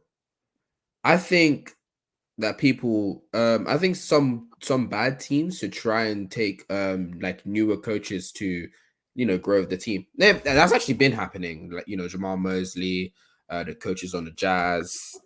So that's one thing I like that's happening nowadays. But I don't know. I don't want Dan Harley coming to the Lakers, honestly. I hate to be rude.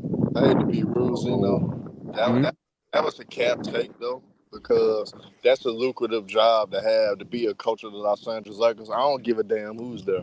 I don't care. You got the most toxic player of all time, in which there's several toxic players that played in the NBA before. It ain't only just LeBron James that's only a toxic player. Kevin Durant here is a toxic player. So I mean, end of the day, that job alone, that's one of the top jobs in the NBA. Period. To be able to coach for the Los Angeles Lakers, and if they give you a long-term deal, you gotta take it. And then Do you believe you though, gotta take it. that they can still you understand they still could fire you even if you have a long term, And right? guess As a what? coach. Guess what? If you fire me in that long term deal, I'm making free money for the next 4 to 5 years, just because you couldn't get your own head at your own ass, and you want to choose I the mean, player over me. So if you fair want to enough. choose the player over me, hey, I take them easy checks. Cause guess what? If you heard it, you in a win-win situation. You fire me early, I get an easy checks, and plus the college gonna be opening their doors to let me come back to coach college basketball. Hell, you come probably give me the job back if it comes down to it. So end of the day, he's in a win-win situation. Why not take the job?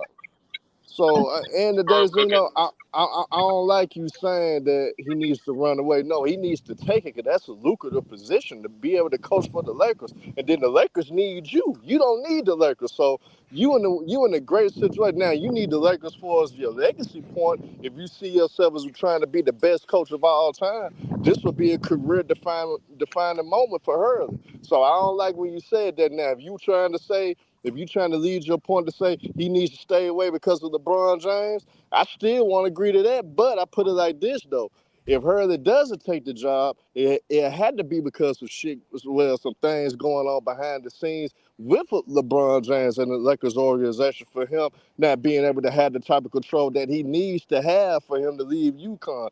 You don't want to leave a sweet situation if you basically gonna be handicapped and treated like the Frank Vogels of the world, to be treated like a Darvin Hams of the world, to have no say so. The Lakers gotta let Hurley run this team how he wants to. The Lakers had to let Hurley basically make the personnel decisions. If they really want him, that's what they'll do. If they don't, it's because of one thing only. Because the club sports and LeBron James don't want that man to have the control. And I stand on there and say, yeah, Blue Boat, yeah, it would be LeBron James' fault. Yeah, Khalil, it would be LeBron James' fault. Sean, it would be LeBron James' fault if he doesn't sign. Because at the end of the day, if they can't give a respectable coach that, a guy that won back-to-back national championships in college basketball, you guys got to realize, don't you know how hard it is to go to 2 straight NCAA tournaments and win them back-to-back? Come on, man. We gotta give this guy some credit. So, in the end of the day, he doesn't sign. It's because of LeBron James. I don't care what nobody say. And Okay. speaking, Speaking of LeBron James and the Lakers, True, we got your segment. True's goofy takes of the week. You want to go ahead and get into that, good brother? goofy Who? take of the week, man. And unfortunately, man, shout out to the friend of the show, man, Mhm. friend of the podcast, man, friend of the channel, man, none other than Reggie from the locker room. Mm. You know what I mean? We appreciate you. Matter of fact, let me see if I can find his comment. Let me see. Let me see. Let me see. Let me see. I got that start his comment. I don't know, but anyway, he's watching. He always watch. He's tuned in. Say, listen, like I say again, it's friend of the podcast, all that, man. And unfortunately, he said something goofy, man, and we gotta address it, man. This was crazy to me. You know what I mean? Matter of fact, let me see. Let me see. Y'all can find it yourself. Y'all can be a judge yourself, man. This is goofy take of the week, man. Reggie from the locker room. You guys got to knock it off. All right, seriously, we got to knock it off, man. LeBron James is still the best player in the NBA. All right, Jason Tatum is not better than LeBron James. You guys realize right now, Jason Tatum isn't even the favorite for Finals MVP. What? What? LeBron James, the best player in the world? What? Yeah, I'm not gonna lie. This is my first time.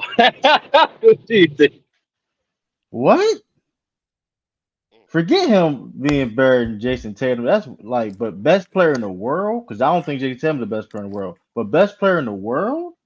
He's Hey, not even true, better. He not even maybe be top 10 player. People even debating that he's even a top 10 player. But he's true. best in the world? I've heard some things around the internet. Like I remember hearing on another podcast that KD is still the best player in the world in big old 2023. I was like, yep, I guess I've heard it all. But the Reggie, our friend Zeno, our friend of the podcast, our number one fan of the podcast. You know what I mean? He tuned in every episode. Zeno, We got he to make thinks sure we send him LeBron some James. t-shirts too. Exactly, absolutely. Hey, we just need your address. Hey, hey, our people gonna talk to. I guess we got people. I don't know. Anyway, yeah, listen, man. Yeah, LeBron James at almost 40 years old is still the best player in the world. Like, are we serious now? Herm, I know that's your boy Reggie, man. How you feel about that, Herm? Yeah, LeBron's still the locker best player in room. the world. Yeah, What year? What year is it? locker room is What my brother. But what hey, it's year is it, no Herm? way, man. Hey, he gonna be in 2022. But there's no way in hell that LeBron James still the best player in the NBA. If that was the case, they would have somehow got through the playoffs now. If now the LeBron James when he was at his best, he would have found a way to get through these playoffs with all the weaknesses that the teams in the West had this year. This would have been an open season for LeBron James to actually make a finals appearance if he was the best player in the game. His game doesn't his game, even though he get his numbers, doesn't have a high impact on winning anymore. And defensively, he's really don't exist on defense. So end of the day, LeBron James is not the best player in the NBA. It's not. It's not. It's not even close. And hell, we shouldn't even mention that stuff anymore. If we ever mention LeBron James being the best in the league anymore, for the rest of this goes out to the rest of the YouTube content creators. If y'all ever say that, man, I'm coming from y'all head, man. They know Hey, pause too. I got a It ain't question. no way, man. Is LeBron even the best player on his team anymore? Exactly. Like when? Hold on. So when like LeBron is still the best player in the NBA is crazy, but we got to remember who this is coming from, y'all. This is coming from Regina, right? And we got to understand who Regina is, right? Um, that is the side piece of LeBron James, right? We seen Regina get into a squabble, a cat fight with a woman over LeBron James. We seen it. We saw what Regina would do for LeBron James, right? So fellas, get you a lady that will uplift you, that will defend you, that will hold you down the way that Regina of the WNBA locker room does for LeBron James. Um, but listen, We appreciate you, locker room, tuning in, man. Listen, It's you're definitely one of that's our just top terrible. fans. We Let's play appreciate it you, brother. again. Let's play it One more again, time. man. Like One more time. One more time. let's play it again. This is You because guys got to knock it off. All right? Seriously. We got to knock it off, man. LeBron James is still the best player in the NBA. All right? Jason Tatum is not better than LeBron James. You guys realize right now, Jason Tatum isn't even the favorite for Finals MVP?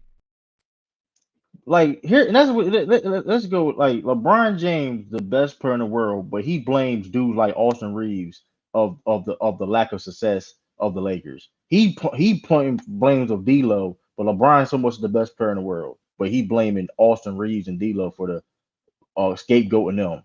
Hmm. Are we serious? But you know, he Are we said that serious?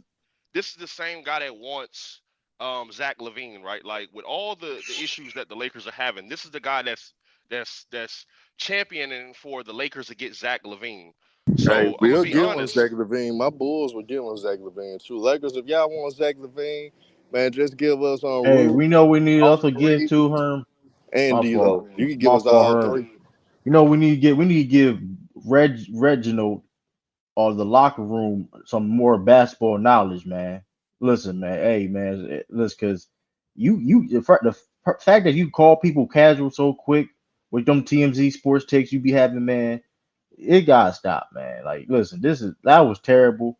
Um, and yeah, man. Hey, that's another edition of Goofy Take of the Week, man. And make Don't and be make on the sure. next ep- Don't be on the next episode, man. Listen. It's All gonna right, be we somebody. got to answer Blue Bowl question too to rebrand. Blue Bowl asked. He Is said LeBron rebrand. top five all time? Yeah. Yeah, he's top five all time to me. To me, LeBron James is the GOAT. But just right now, as it stands, he's not. He's not the best player in the NBA. He's aged. There's younger players He that are also coming say was ahead of better than him. Luca too. Look, I should in that same stream, y'all. Yeah, Go, yeah. yeah, go. I mean, well, clearly he said he thinks he's better than Luca if he thinks he's the best player in the world. So I mean, I don't have to say that per se, but I mean, yeah, he's better than Jokic. He's Let better me than Giannis, Well, Embiid, yeah, I and let me got a question for y'all though, cause no, this real quick. I like shout out to Reggie because that is an entertaining channel, man. Like No, to shout out to and Regina for real. Shout out to Regina. no to quote J. Cole, peace, prosperity, and positivity, my brother. But in general, nah, dog, like I get it. I talk on Jordan fans pages, I talk on Kobe fan pages, I talk on LeBron fan pages. None of them pages have LeBron as the best player. Dog, he's 40 years old. I get it. LeBron is putting up great things, still all big caliber player and all that. But to say he's the best player when he's not even the best player in his division, like, come on, dog. Like, I get it. He's great, but don't mean just because he's great don't mean he's the best. And just say he's your favorite player and you think he's great. But like to be hyperbolic and say he's still the best player, you're going on year 22, 40 years old. What we 45 years. seen, what we seen in this playoff in the regular season, nah, objectively, subjectively, biased, unbiased, nah, I don't see how you can say LeBron's How the he the best player. best player in the world, stud? He can't guard a dunker spot.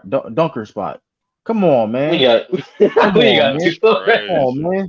Come on, man. we Ain't no got to LeBron do can't Hey, guard a hey, dunk, the hey, dunk, look. dunking So spot. y'all, this is what we got to do moving forward, right? And make sure y'all subscribe to the WNBA Locker Room, Regina's page. Definitely a great channel. Make sure y'all go subscribe. Great content over there.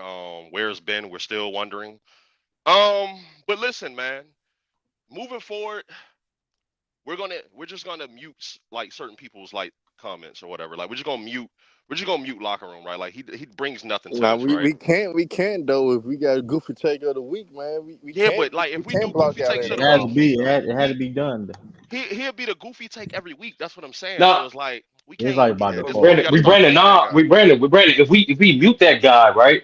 That's kind of going against the essence of the crossover. Like the crossover, Mm-hmm. we're not just known as a crossover, not only because Mm-hmm. we talk about multiple sports, not only because we talk about multiple sports topics, but because through education you have to let guys fall. Just like an actual Yeah. crossover, you have after you break a nigga's ankles at some point he's gonna learn to play defense, and that's all this is. Like I said before, everybody has their own sector in the sports world, bro. And there is sectors for TMZ type Mm-hmm. of takes, And and there ain't nothing wrong with that. Sturdy, you know what, brother?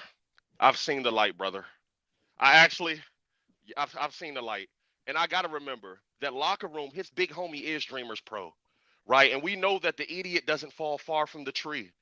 And I'm gonna be honest, we have to give that good brother grace. Regina, we are gonna give you grace, brother, because we know that you're big homie. Your big homie, brother. Shout out to Dreamers Dreamers, Pro. shout out to they call him Big Dreamers Pro now. You know what I'm saying? Big He an okay, OG my out fault. here. Shout out That's to my his little fault. homie though, Regina, man. We definitely appreciate locker room support and man being the number one fan of the Every crossover. stream. He hear Every every stream. stream. I No, appreciate for that. sure. Every For stream, sure. commenting, everything. No, Listen, for sure. hey, For sure. hey. Yeah. So Zeno, what are your thoughts on that? That's crazy how we work for Lamont. That's crazy.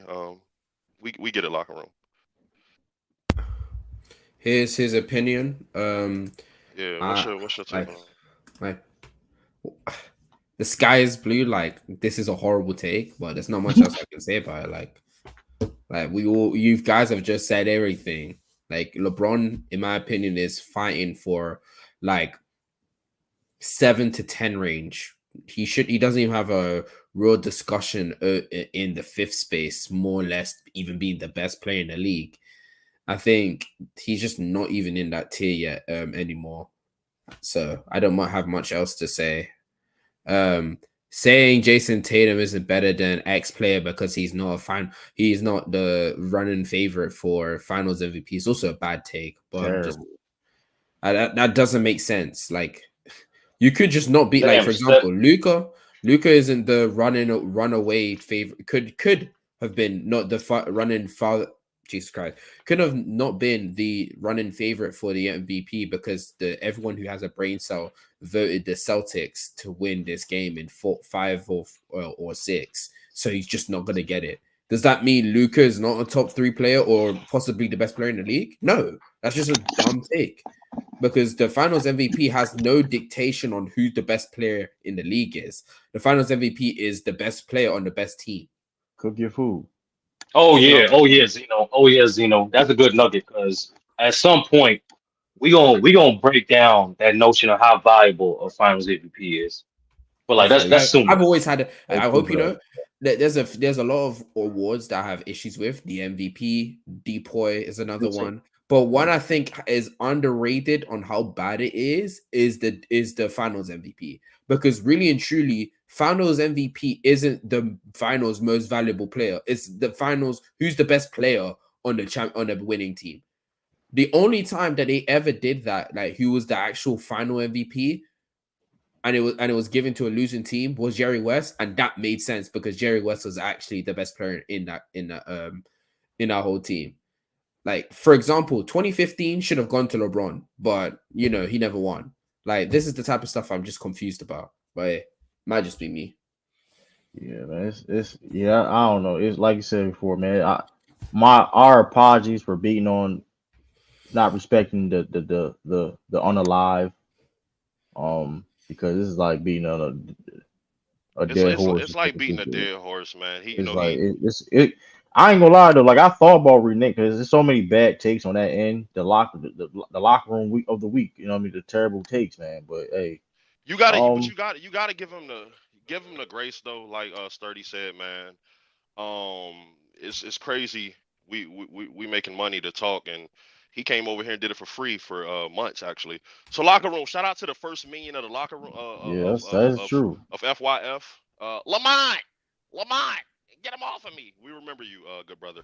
But so let's go ahead and move on. Oh Because no, we I know agree with you. Sorry, lock. Brandon. My No, bad. go ahead. Go ahead. No, go ahead. My bad. I cut No, you off. good. So locker room is dead. We acknowledge that, but let's get into another death that happened recently. I definitely want to get into the death of Larry Allen, the Dallas Cowboys legend, uh, legendary tackle, legendary guard, top, one of the best offensive linemen of all time. He passed away. Um, True. What's your reaction to that news? Um, Very unfortunate, man. 52 years old. That's super young. Um, as you can see, born in 1971. Yeah, man, Larry Allen, all time great, one of the best offensive linemen tackles of all time. Offensive left tackles all time. Um, yeah, man, like he's one of the most athletic football players ever, man. Y'all see this meme highlight? Like he listen, y'all if y'all not familiar with football or y'all think y'all think lineman positions are boring, he made that position look cool. If y'all thought so anyway, you know what I mean? His athletic ability, his strength, he was man was a freak athlete. He was like I said, champion, helped one of the Cowboys the Super Bowl, and damn, I forgot It top was of my night. head.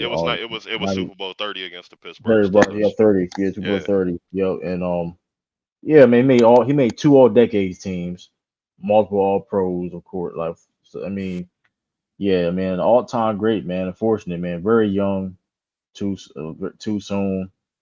My prayers and condolences to his family, man. For sure. And just a few of his highlights, man. Six-time All Pro. Super Bowl 30 champion versus Pittsburgh for sure. Is in the Dallas Cowboys Ring of Honor. 1990 All Decade Team and 2000 All Decade Team, and was a part of the NFL 100th Anniversary All Time Team as well. And one of the great things about him was that he was able to switch on the line. And if you've ever played, offensive lineman, you know how difficult it is to go from guard to tackle and things like that. And he was able to do that in his 14-year career. I believe he played 203 games, started 197 of them, and just a few of his highlights. The man bench pressed 700 pounds. And then he had a chase down interception. Well, yeah, chase down on an interception of Darian Connor that people got into definitely. So That was crazy. nah, for sure, for sure. 30. What's your take on this, bro? No, like, man, shout out to Larry Allen, bro. Arguably the greatest offensive lineman of all time. Like, true, and you said so perfectly, like, an athletic freak. Like, let's be honest, bro. Like, a guy, like you just mentioned, like, I think he still to this day has the record for the most bench presses in the combine history.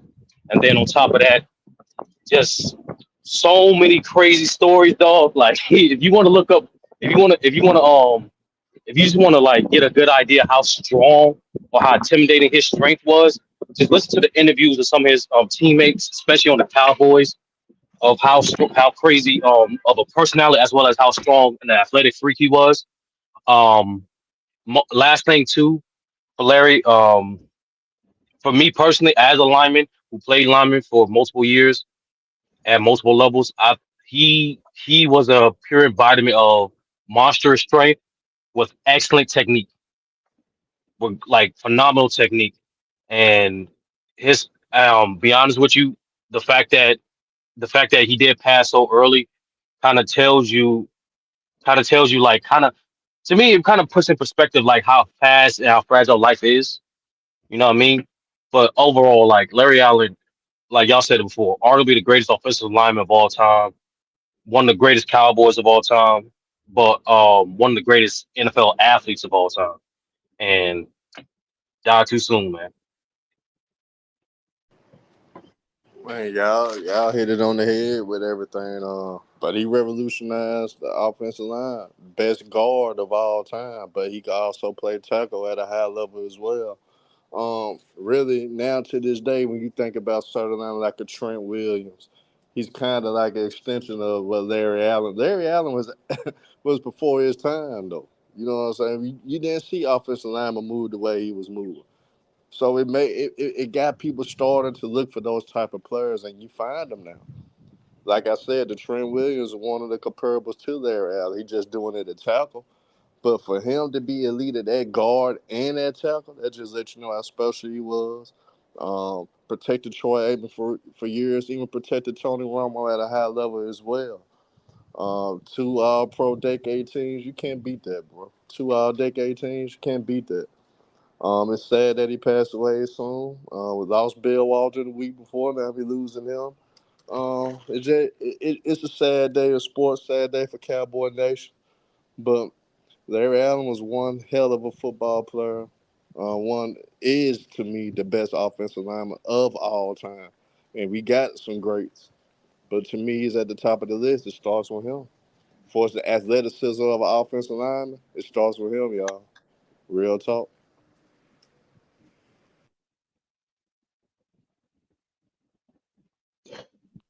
Nah, man. Shout out to Larry Allen, RIP. Definitely sending love and prayers to his family. I believe he was on vacation when it happened. So Yeah, definitely, I it's know that's sad, a man. yeah tough time right now for them. But true. Let's move along. Let's get into the Negro League and the MLB. You want to go ahead and take that away for us? Yeah. So recently, the Negro League in baseball, um, Major League Baseball have incorporated stats from the Negro League. So that's uh that's a very big news right there. Very from for the representation of players from back then that didn't have a chance or was allowed to play in the Major League Baseball. You know what I mean? So yeah, how y'all? Yeah, I think it's dope in my opinion, that guys like the Josh Gibsons and Satchel Pages and others can get more love and credit for what they did in that era, being one of the best baseball players of all time. No, for sure. I like the gesture. I'm gonna be honest. Like, I think it's a cool little gesture. But if I'm the players that played in the MLB, or the ones that aren't alive anymore, if I'm their family members, I'm gonna be honest. I don't know how I feel about that. Like, I don't know how I feel about players that did not play in the MLB having their records, who may, push back some of the records of players that did play in the MLB. I don't know how I feel about that. Like I said, I like the gesture, but I wouldn't be upset if someone maybe spoke out against it. And we know no one's gonna speak out against it, because if you do, we know what they're gonna say about you. Sturdy, what do you got on it? Um, Honestly, I think it's great. I think it's phenomenal. Especially as a guy who's a baseball casual, learning more and more about the game. It brings more insight because true notice, like the Negro League doesn't get enough talked about. To me, those type of leagues like the Negro League, the ABA that had direct influence on the MLB and the NBA needs to be talked about. It needs to be said because like we champion. That's the thing. Like people have no problem with championing other players who didn't play in the quote unquote major leagues, but but but we have a problem doing it for baseball, and it's weird. And we all know, like, during that fortunate time in American history, just because guys were separated, don't necessarily mean they were treated equal, and doesn't it damn sure don't mean the fact that because they're separated, one side is just automatically more superior than the other. Like we talking about a litany of all time great athletes that's finally getting their recognition, that's finally getting their just due, and I think it's only great for the game of baseball, but most importantly for the history books. Not only for baseball history, for American history. Um, when you implement these stats, and I get what Brand is saying, because obviously we have a new all time hits as well as all time hitting percentage, and there's other records too that's the Negro players have overtaken. That to me, that's not so much a slight or unfair towards the players who have played in MLB. To me, is more so a highlight on how on what great talent was there throughout the decades of baseball, and it's phenomenal. To be honest with you, because a lot of people don't know that when they was having those exhibition games between the MLB or whatever they call that league to the Negro League was winning. Yeah, Similar to the and similar to the ABA expeditions. Similar to the ABA, like that when the league's best were playing good, their league's best, the Negro League was winning. So it gives credence to that to the type of talent there is, but most importantly, just a reminder of people, just because you can't judge a book by its cover. and you Um, can't punish. Most importantly, you can't punish athletes for the plight of the current form and state of society. um, and I'm surprised I'm reading. I mean, I'm surprised reading this person comments, but it is interesting. And you can't erase history. Yeah, I mean, MLB did for PR reasons. I mean, I don't. I mean, I think they gotta do way more when it comes to PR reasons of try to get if that's the case of getting more black fans back into baseball, they gotta do a lot more than that. Um, I mean, listen, I think there's been in talks about it for. I mean, if I'm not mistaken, it's been kind of conversation for a while. Um, because the fact that the MLB did took a lot of those players from the Negro leagues and things of that nature. Um, I don't. I mean, like I said, and people maybe friends and family they have maybe have a problem that I mean guys getting bumped and you know what I mean rankings and things of that nature. But like I said, going back to Sturdy's point, the Negro Leagues used to compete with the MLBs and they was the one a lot of the times. You know what I mean? And plus you have people that played in the Negro Leagues that made in the MLB at the same time. You know what I mean? So I mean, like I said before, I mean history. Listen, there's nothing wrong of showcasing the history of the game and add on to the history of the game because like I said and also showcasing a standard, you know what I mean, and also so it's like that in that sense of like mind you now Jackie Robinson okay add his stat even though he was already his MLB stats whatever add on to his Negro League stats, you know what I mean, that is important because like I said before he was balling, he was Jackie Robinson before the MLB, you know what I mean, so hey, I mean, it is what it is. Inclusion does not. Shout out to Sean Webb in the bill, man. Inclusion does not erase. It quantifies and qualifies. Hey, that's so. So true. So true. In light of this, who's the new GOAT again? For the people they need to know. Josh Gibson's always been in that conversation, but now listen, y'all can't. Hey, listen, y'all gotta do your research, or if y'all are baseball fans, whatever. 'Cause I'm a casual baseball fan. Shout out to my Baltimore Orioles.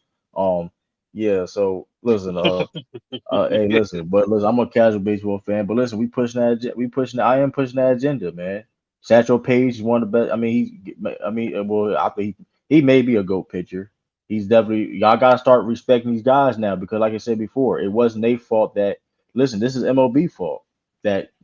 I mean, if this was a a pushback of this because they wasn't allowed, you know what I mean, Yeah, but and now they it's are I and I and they used to compete with these dudes that's in the MLB, and they was a win. They was clearly, I mean, they was during the same time period, yes. So it's like if you're the MLB, the best baseball league in the world, why not integrate Hank Aaron? Why not integrate the the greats of this? You know what I mean?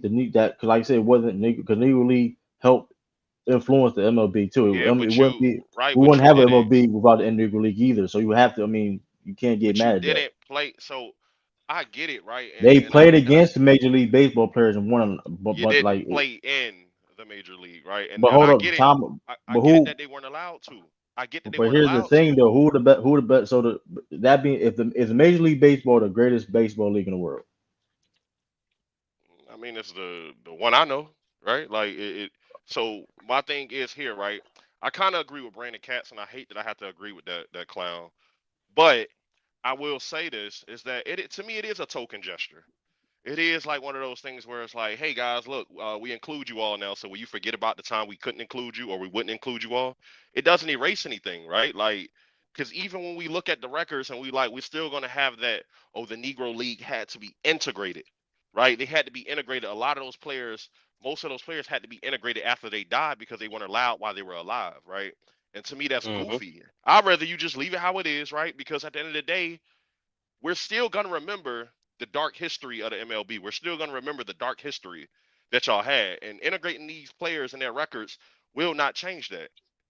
So to You me, No, but mhm. you before, hold on, absolutely I'm gonna right. land it You here. No, no. I'm gonna absolutely land it here. I'm Let, gonna right. let land him it here. finish. Let him I'm gonna land. land it Let him here. land. I'm gonna land it here.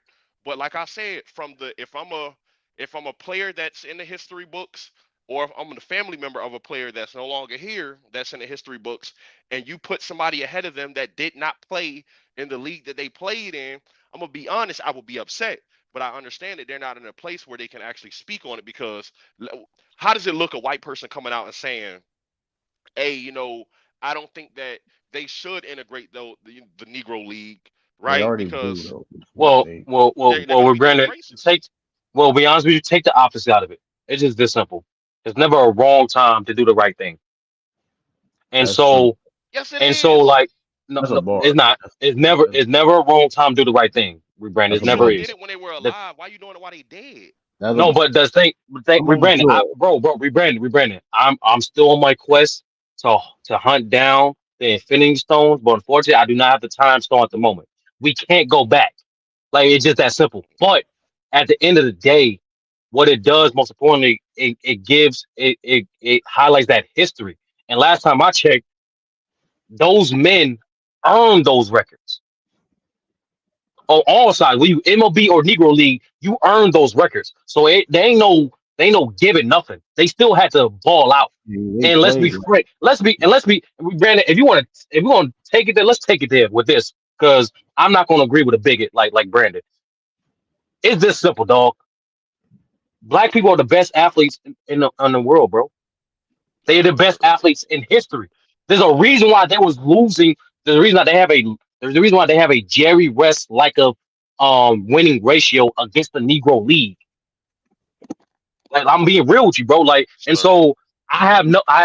There's nothing wrong with highlighting elite talent, and No, that's it why I'm saying, is. It hold on, is. Brandon. Let me say this. Let me say this. I'm landing with this because MOB don't get pushback for their the pushback they get for the steroids. That's not what that wasn't a token gesture. The steroid era of baseball, they wasn't saying, oh, they were And helly. Barry They was Bonds need to be in the Hall of no Fame, by no the way. no. Go That's ahead. what I'm saying, Go and ahead. that's exactly what I'm saying. They were so inconsistent with that. Why not have some consistency with great and talent play and acknowledgement? Because you did Like not. and It's not like the basketball Hall of Fame where it's just players from all over. But Listen. they This is went the up against the major MLB, league. But that being but you said did too not though, play in our but if league you in the add first no, bro, you place. but it's not the point. That's not the point. For example, Oscar Schmidt never played in the NBA. Robinson did play For major political league. for no yeah Jackie for no Robinson. no I said Oscar Smith. I'm talking about the basketball Oh, for a second, right? Oscar Smith. For those who don't know, he's a all time great I believe Portuguese player, right? This dude is an all time great. He never played in the NBA due to political reasons, affiliations, right? But he's still recognized as an all time great by our greats like Kobe Bryant, like LeBron James, like Kareem. He still get that recognition. So I don't see there is no I don't see where's the bad thing in acknowledging other great talents throughout history. Bro, the Why is that a bad bad thing? the bad thing is that yes, you were kept out of a league, and that was horrible, right? We no None of us up here are gonna condone that. We will say that's horrible, right? But you're not gonna erase that and the trauma that those players and their families They're went not trying through. to erase it. They're they're not Yes, not trying to they racing. erase it. are. But They're yes, not they racing. are. No, they're Yes, not. they They're not They're are. trying not. to erase it. No, they're They're not not. So racing. okay, so if you're No, not trying how to they erase it, erasing it? hold on. What's the point? Hold on, listen.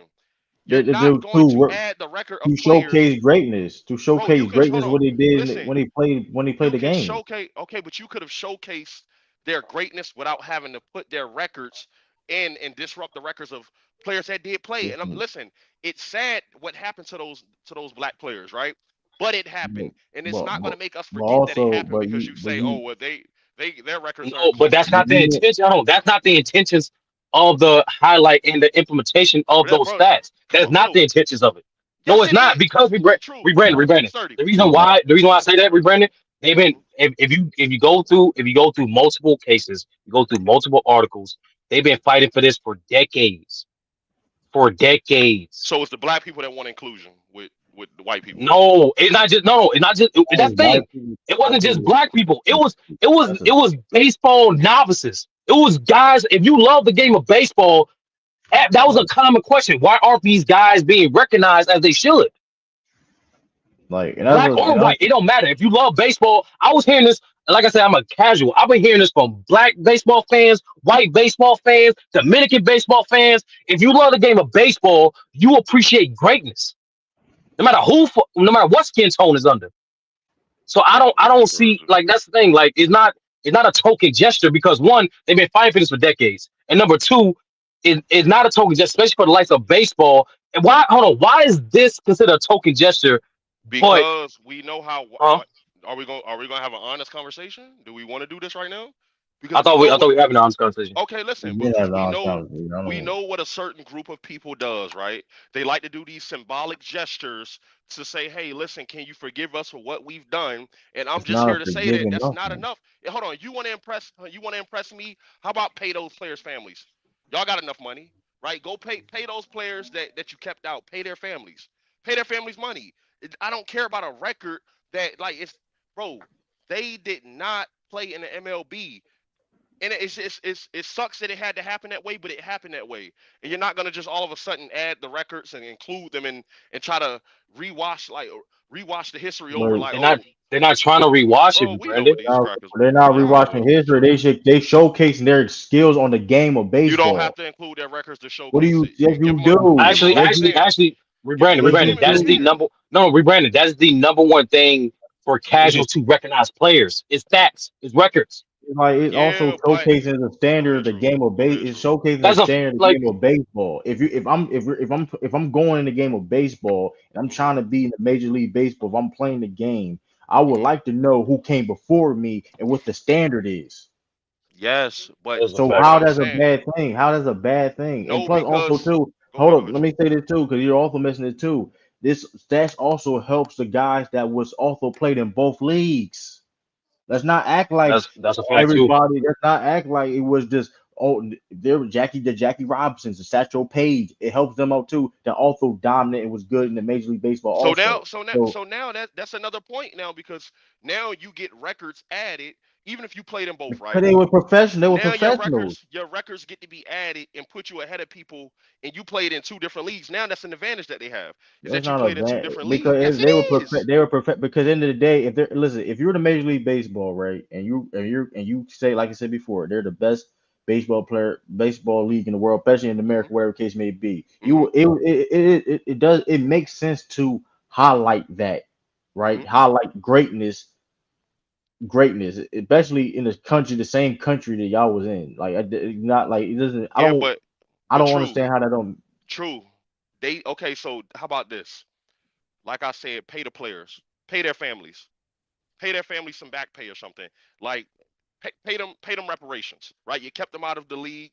You kept them from making money that they could have made to feed their families, right? Like don't just throw their records in and oh look, y'all, we're the MLB, we're being inclusive. They're trying to get the black audience back, and of Yeah, course, I well, don't care what technically, y'all say. I don't that's care what y'all say. This is that's technically that can help them make that can help them make money. Now you can market it. Now these families can market these so dudes, and now so now now it's more visibility. It gives first of all, if you talk now, you're talking about money and things of that nature, visibility, which you can take and monetize. you announced this in June, Juneteenth right around the corner. They've been working on this for years though. Like they've been working on But this for true. years. So true. Let me ask you: do you not think that this is a marketing tool? This is a ploy to try to get the black audience in there, and also, No, hey, we're making right. So but if it it's a could be ploy, then maybe it's not genuine. but no, I mean because Okay, the reason why I you say can't if say it's it's a not Brandon, ploy, it's the reason not why I genuine. genuine. say You can't say it's not and genuine. Child They've been brother Sean for inform me of this, right? Hmm. It because the black audience was there not because of that in the first place. They were there because the game was exciting. The reason why the steroid era of baseball was the peak of baseball Home because runs. you have multiple home runs, multiple what's this shit called? Fence catches, over the wall catches. Like you had so multiple steals. Like no, so many things happened during that era that made the game more entertaining. It wasn't black people wasn't watching the steroid era of baseball because oh maybe there's a possibility they're gonna implement Negroes. Like no, that wasn't the case. It was simply because like any casual, you watch the game when it's exciting to you, and then you stay in the game when you're educated. You fall in love with it. Over the time, they were losing not just black fans, they were losing fans in general because the game was slowly getting more boring when they took out steroids after the steroid scandal. So that's why they implemented the batting clock. Oh, my fault, not the batting clock, The but the pitching pitching clock. clock. The pitching clock. It did That's speed the why like game up by like three yeah, that's hours why too. By yeah, the way, yeah. like Shout out to the any writers. major like any major league NFL, NBA, MLB, to appeal to the casuals is what? Offense. The more fluid you make the game, And the to more appeal to casuals the will niggas, watch. what do you do? What do you do? To appeal to the black people, No, what do you do? let's be honest. Since we're being honest, bring some swag back in the game. The black people, that's what it is. It wasn't any some historical records that bring us to the game. Brother, Black people do not like the NBA because of how much they respect Bill Russell. No, bro. So the Negro League is gonna bring back swag to the game. It's gonna make no, and that's the young that's what I'm guys saying. go You want to you watch the saying game. it, but Brandon, you're seeing it as this as some sort of thing to appeal to black fans to bring But them it in. is though. It is though. And we're being And dishonest then we when we just say it's agree to not. disagree on. No, No, listen. And you and if think you go ahead. even you saying is I agree with you is a factor, but to me it's not even close to being one of the major factors. Especially if your goal is to get more black people. What sturdy? What? If you if your goal is to get more black people, yes, it would be a smart thing to include the history of black people. What are you talking about? If I want to appeal to black people, what better way can I appeal to black people by including black people? And that's what I'm saying. Like if you have an ulterior motive behind a gesture that you're doing, I can't rock with it. And we know that the reason that they're they've doing been this. fighting for this for years, but yeah, they've been fighting like see this is they've been fighting for this for years though. Hmm. Like whites, it doesn't it all they're fighting this for years to those guys to be represented, even whites, blacks, whatever. They've been fighting for this for years. So like I mean, you can say what you want to say, but it's like it ain't this ain't nothing new. This it because things like this don't happen just overnight. Oh, let's just include this. No, they've been trying to do this. You know what I mean for a while. So I mean, Man, I get it. I'm gonna just say this before we move on. Put Pete Rose in the Hall of Fame. You know what? Put Pete Rose in. Put man, Barry Bonds in as well. Let's absolutely.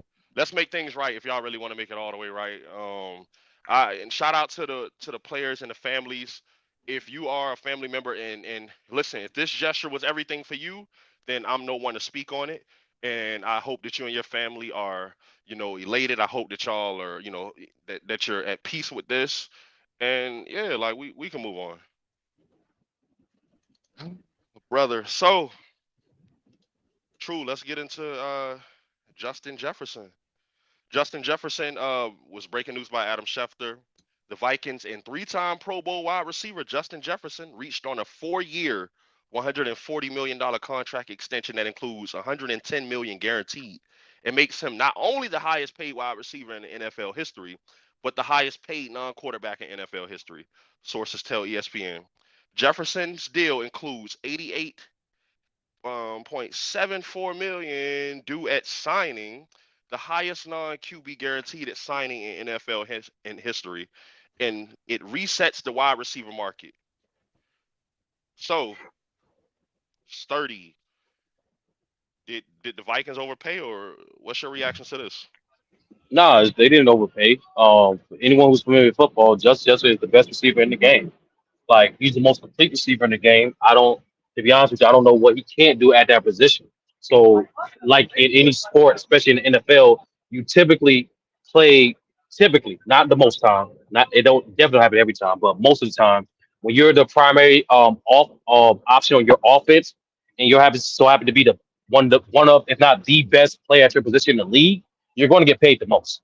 Hmm. But to me, it was well earned by Justin Jefferson. Shout out for him getting his money. But to me it's a W for wide receivers because naturally you raise the market up, but also it's another L for the wide receiver for the running backs again because like you just heard, Brandon, it's the highest contract outside of quarterback, and so that's to me that's another indicator of how much disrespect the running backs get on the fact that their market isn't being raised to this level. When you had guys like a Derrick Henry a couple years ago carrying offenses, when you have guys who are a pivotal role in offense today, like a McCaffrey, like a Debo on the Niners.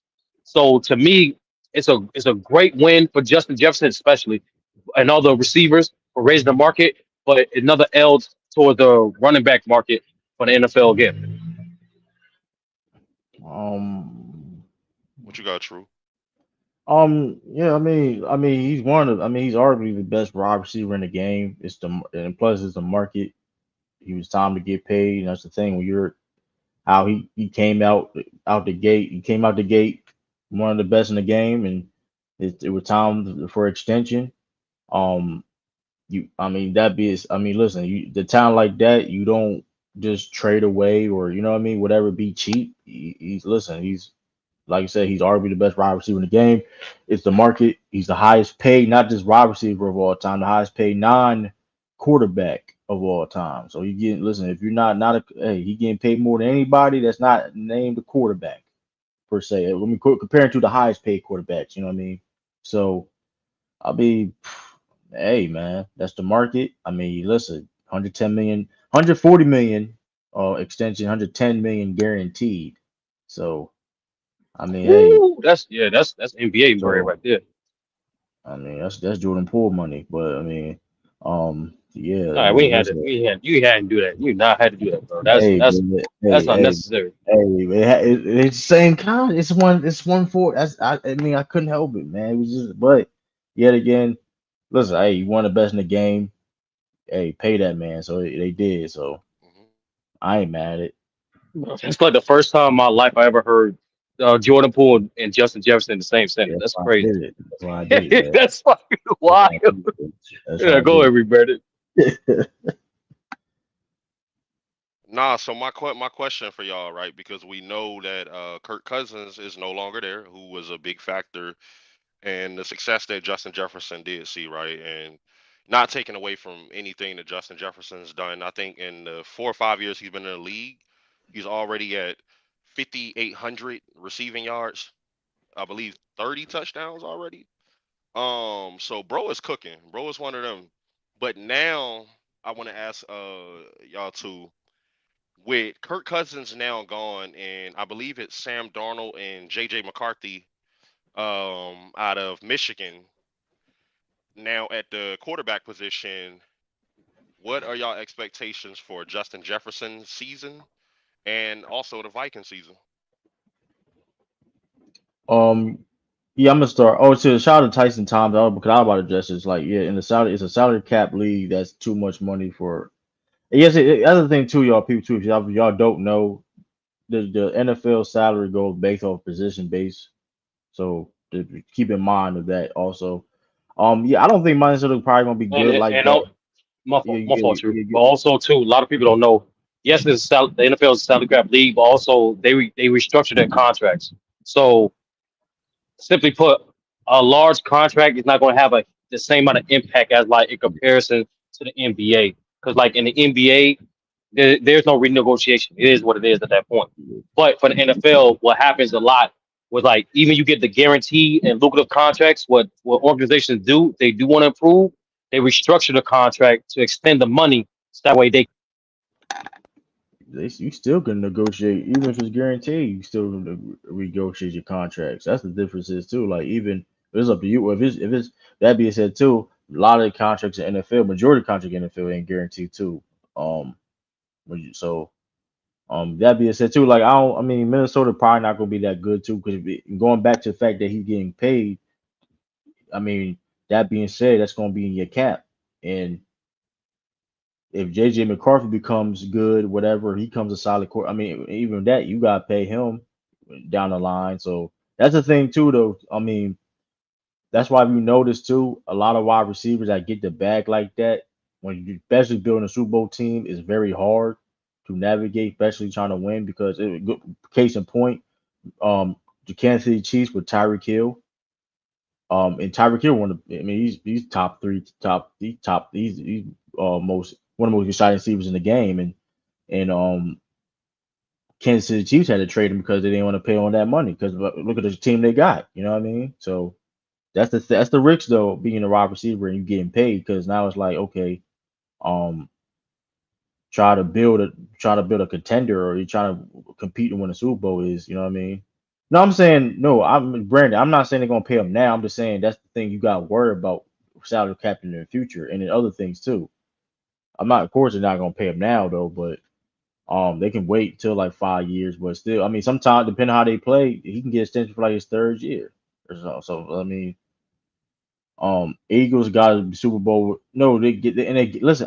I said it's hard and difficult to do, Brandon. I said it's hard and difficult to do. I didn't say, you can't do it. But that being said, the next year, last season, look what happened to them. They got put. I mean, it's hard to like. I mean, that's the thing too, of having these receivers and they getting paid that top dollar.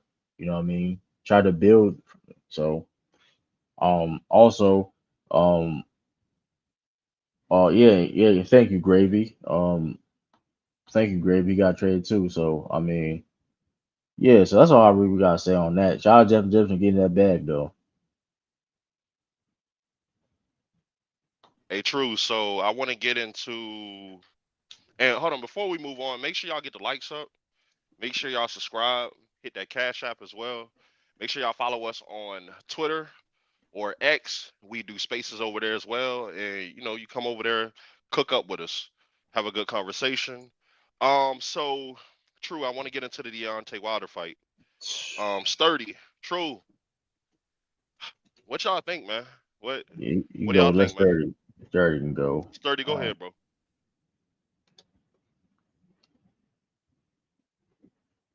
Okay, true. Go ahead. My bad. My bad. Say it again. Repeat the question. My bad. No, we're getting into the Deontay Wilder fight. But he got put out again. Oh, He got put out again. What? all right, man. Why um, y'all? Oh Damn, man, why y'all forcing me to this shit? listen. Man. get him some He milk, gotta. bro. I'm not gonna lie. He gotta Get him some retire. milk. But first of all, shout out to Wilder, generational talent. Um, the fact that he kind of, let's be honest, he kind of overachieved. If you know anything about boxing, you typically don't have the resume Wilder has for his career with that low of a technique. But because he was given so much God-given ability and knockout power in both his left and his right hand, he was able to accumulate 10 title defenses as a heavyweight. He was able to be undefeated for a long time up to a certain point. But as you starting to see, right after his loss from Tyson Fury, man, you starting to see. To be honest with you, you start to see the lack of confidence within himself. I think that's the Yeah, reason why he's been losing these fights. He's always, if you watch Deontay Wilder fight, any Deontay Wilder fight, outside of the one, especially the ones that make it out of the first round, he constantly get his ass whooped regardless. Like, but what makes him great is the fact that he has that one hit quitter power. So, but now the fact that he's getting finished, and let's be honest, like Zhang, he's not a bum, but he's not that type of upper echelon heavyweight in comparison to the world that's gonna be flatlining Wilder like that. So to me, it's more just an indicator of Wilder's losing confidence in himself, and frankly, he just need to retire. He made plenty of money. He got nothing left to prove. Just yeah, retire, bro. And you can't. You at this point, you can't even. It's like you can't even beat guys that's not even like average in your division now, bro. yeah. It's like, So yeah, give it up. yeah. And unfortunately too, um, like I said, piggyback what Sturdy said. Like, I think he needs to retire. I think he said he was gonna retire too if he was gonna lose. If I'm not mistaken. But I mean, if not, that's not the case per se. If he, fact that he got, and one of the reasons why too, because the fact that like so you losing to this caliber guy at this point, and then you get knocked out. Like, if you're one thing about Wilder too, like I said before, the worst was an underrated part of his is of him as a fighter was his chin. He was definitely. I mean, he's a tough dude. He's a tough dude, tough to knock out, whatever. Yeah, he got stopped before, man, um, but I mean, the fact that he got knocked out like that, I mean that was tough to see, hard to watch. Being a guy that was a Wilder fan, so I think he probably needs to retire at this point. I mean, I think, like I said, going back, he went downhill when he lost to Fury, the second fight. Then, like I said, he fired his trainer, Mark Breland, in that whole situation, blaming him for guess somewhat tampering. Mark Breland. Yeah, it been downhill since he left Mark Breland, to be honest with you. Um, his trainer that helped him get to this point.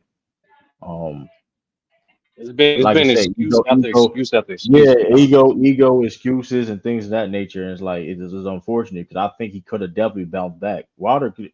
Wilder definitely could have bounced back losing to Fury. That's Hey, the sad hey, thing about hey, it, true. man. Speaking of that, right? Like, I did notice that after the Fury rivalry, right? Like, and I do think he won one of those fights. Fury was down for 10 seconds. I feel, But that's Shit, debatable 12 at this I point. seconds. feel you. But Yeah, he definitely Nah, won one of them fights. But I want to ask this. Like, what do you think happened with him after that Tyson his Fury? Like, 'cause his it did com seem like he just kind of his something confidence, shifted.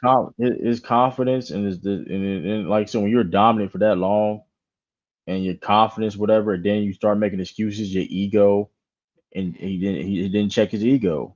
That's one of the I think that's one of that was the downfall of his career was his ego. Him blaming Mark Bleeland for like Mark Bleeland saved your life. His training, if you remember that second fight, like he was Tyson Fury was giving, and Wilder's granted, Wilder is tough. Wilder want to go out on his shield, but at the end of the day, as a trainer, if y'all remember, he threw in the towel. You have to protect your fighter. I'm not lying. You gotta live to see another day, literally, because boxing is a dangerous game, y'all. We listen. So you live to see another day. Like, hold up now. So, um, I mean, that being said, like I said, it went. That's when it went downhill after that second Tyson Fury fight, in my opinion. It Is just he went downhill. is he a Hall of Famer? oh Absolutely. hell yeah, The title hell yeah, defenses that he Okay, bro. He got okay, 10. okay, Bro, he has okay. are Just 10. asking. Just ask. Don't No, no, point no, shit at no, me. no, I'm just Brandon. asking. Just No, playing. nah, forget Bronze that, forget medalist, that. Nah, bronze medalist. nah, but bro, 10, bro, 10 title defenses as a heavyweight. That's crazy in any era. Like that's And, ridiculous. and Heavyweight is people dangerous. and that being said too, a lot of people did not want to fight this dude. I know people That's a that say fact. that he ain't scared, Check the chat, true. and thing that. You said they didn't want to fight him. So No, no, where? no. Like rebranded. It got for those who don't know. Like it got to a point where only the big three. Even then, the big three was kind of hesitant to fight one another. Like he because his knockout power rebranded. Like watch if you go through Yeah, his fights, but listen, and he gets I'm not ass a whooped fight expert. religiously. I'm not a fight expert, but to this day, I remember how sloppy he was with his swinging. Like he's sloppy as hell. He is a power puncher from what I saw, but it was sloppy. No, no, Um, it looked exactly what you think it is. Like his technique is extremely low, but that what made him scary, Brandon. Like his technique was low. He was constantly getting his ass whooped in the fights, but you couldn't put him away. That's another thing too. What makes Wilder His great. timing was underrated too, because he's a time like What, that was about his like Zion. Like even though he wasn't skilled, he's a time yo, those punches. rebranded, And rebranded. Let me ask you a question. mhm. How tall you think Wilder is?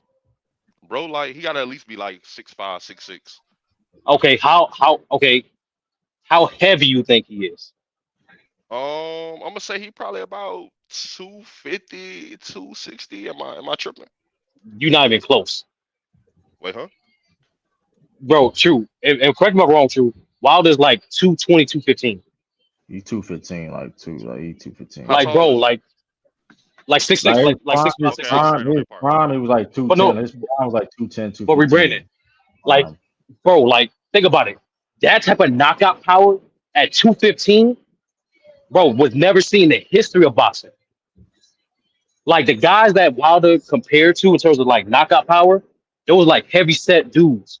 Um, George Foreman, Shavers, Shout out to like George Foreman though. them heavy set dudes, like they're way bigger than Wilder. But he hits just as hard, if not harder than them. He And that's to always make him hard. scary. Okay. He is like the hard. Like he knocked people out with people guards up. Like I've seen him That's put like bro, I seen him knock out nigga, they even hit it clean. To be yeah, Like honest, his I'm gonna be like honest. I'll knock Deontay Wilder out. You know what I'm saying? all If right, we can get him on the man. pedal, I'll let Hey, him know. hey, hey, I'll get him hey. on the He got pedal. I'll videos. He knock You him know almost, what's out. crazy with Brandon? He got videos of that too. Of him fighting I like seen him fight. I seen him meet up with the guy and beat him up bro. He on put punishment. dudes in the hot. That He hard. legit like. I remember he Listen, fought true, one dude. And I true. thought he on the You're line. not He was on gonna the hold on. You're line. not gonna scare me, I ain't going. brother. Now I'm dead. Listen. Listen, he I hurt will that knock hard, Deontay. bro. Hold on, He's Deontay Wilder. wild. If you're listening, rebranding at a You got a crossover. better I will chance with not. Adrian I Broner. You got a better chance nah with Adrian nah Broner. nah nah. And hold on, hold on, wait, did hold on, the Brandon. best. I got you right now. I got you right now, Uh huh. Brandon. Say what you gonna say? Hey, listen here, Deontay Wilder. To this day, I got me knocking you out. You know, you just name the time, brother. Drop the low, and we can do this, man. We can do this. We could broadcast it. I'll knock you the hell out.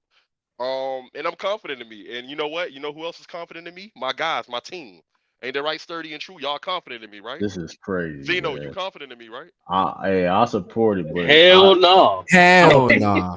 Hold Hell on, nah. never mind. Hold on, never mind. That's Like AI. That's AI. That's AI. That's not. I'm gonna That's not. support you. I'm gonna support you and say, don't fight this man. No, Like, no, what's wrong no. with you? Listen, I'm not Hey, scared. all I heard is drop the load. You don't and gotta I'm be very scared. You don't gotta be confused. scared That to is a very big get your pause. behind I'm whooped, not. man. You don't gotta be scared. Listen, You don't gotta be I'm scared to be in not the hospital, scared. man. Listen, You don't gotta chat, be. chat. Look. There go my dog Duke. So chat. We need y'all on this one. Deontay Wilder versus Rebrandon. 4 rounds. I don't Who y'all condone got? this. How many rounds do you think it's gonna take me to knock him the hell out? Brandon, you I'm think sure. How Brandon, you many think this is a Chat. joke? Huh? Brandon, you think this is a joke, but Wilder is literally that type of Yeah. fighter that will give you the opportunity, though. Like, Man, I'm He not listen. even definitely bullshit. would. Get He definitely Deontay would, Wilder in though. here right He now. will I pay will for your tell flight. him himself. He will fly you out. No homo. I will knock him out. I will knock him out. You said he I'm will not. fly Listen, you the out. chat. Damn. Listen, the chat trusts me. The chat has my back. They No, they got me want going. no, they don't care about you. Like they Nah, don't they care listen. about they care they And don't care. listen. Anyways, like I was saying, Deontay Wilder, I'll knock you the hell out. Let me know Bro, this is when, where, insane. bro. And we can set up a squabble. I'm like that, bro. I'm really like that. Shout out to Duke, man, supporting. But let's go ahead and move on. So, True, you ready? Absolutely. Let's get into our next topic, bro. And chat, we gonna need y'all. We gonna need y'all on this one as well. We gonna need y'all to play along with us on this one. So scrolling the internet, seen a post of the top 5 most influential NBA players ever. I kind of want to know. Well, top 5, top 4. Sorry. Most influential NBA players ever. We got Kobe Bryant, Stephen Curry, Michael Jordan, and LeBron James. So I want to start off with the good brother, Sturdy. Sturdy, what do you think about this Mount Rushmore? Do you agree or do you disagree? I definitely disagree. First of all those guys are great players, all-time great players. All those guys are phenomenal, especially arguably the greatest players of their era. But nah, if it was up to me, a more accurate Mount Rushmore, I'm replacing Kobe and Curry with Dr. J and Bill Russell. W. So my W. my Mount Rushmore would be Bill, Dr. J, Jordan, and LeBron. That's I think should be the Mount Rushmore in basketball because let's be honest, Bill Russell legacy transcends basketball. Let's get that out the way. Without Dr. J, I don't think people understand that, bro. Like Dr. J was the first Michael Jordan. When you want to talk about swag, talk to any of your granddads. For some of y'all grandddads, because your mama was kind of busy at an early age. I mean, don't But talk about my mama. What? Don't talk about my mama though. talk to them. No, real talk. What? Like ask them who Dr. J was. Like you want to talk about from the gold chains to like the fly collars. It was him and Walt giving the face of the name to the game, bro, in terms of fashion, attitude, professionalism. Like I ain't got to talk about Jordan, LeBron, because we know that like the back of our hand at this point. But those two guys in particular, Dr. J and Bill Russell, oh yeah, they definitely got to be on Mount Rushmore. Definitely. This dude was the face of the ABA.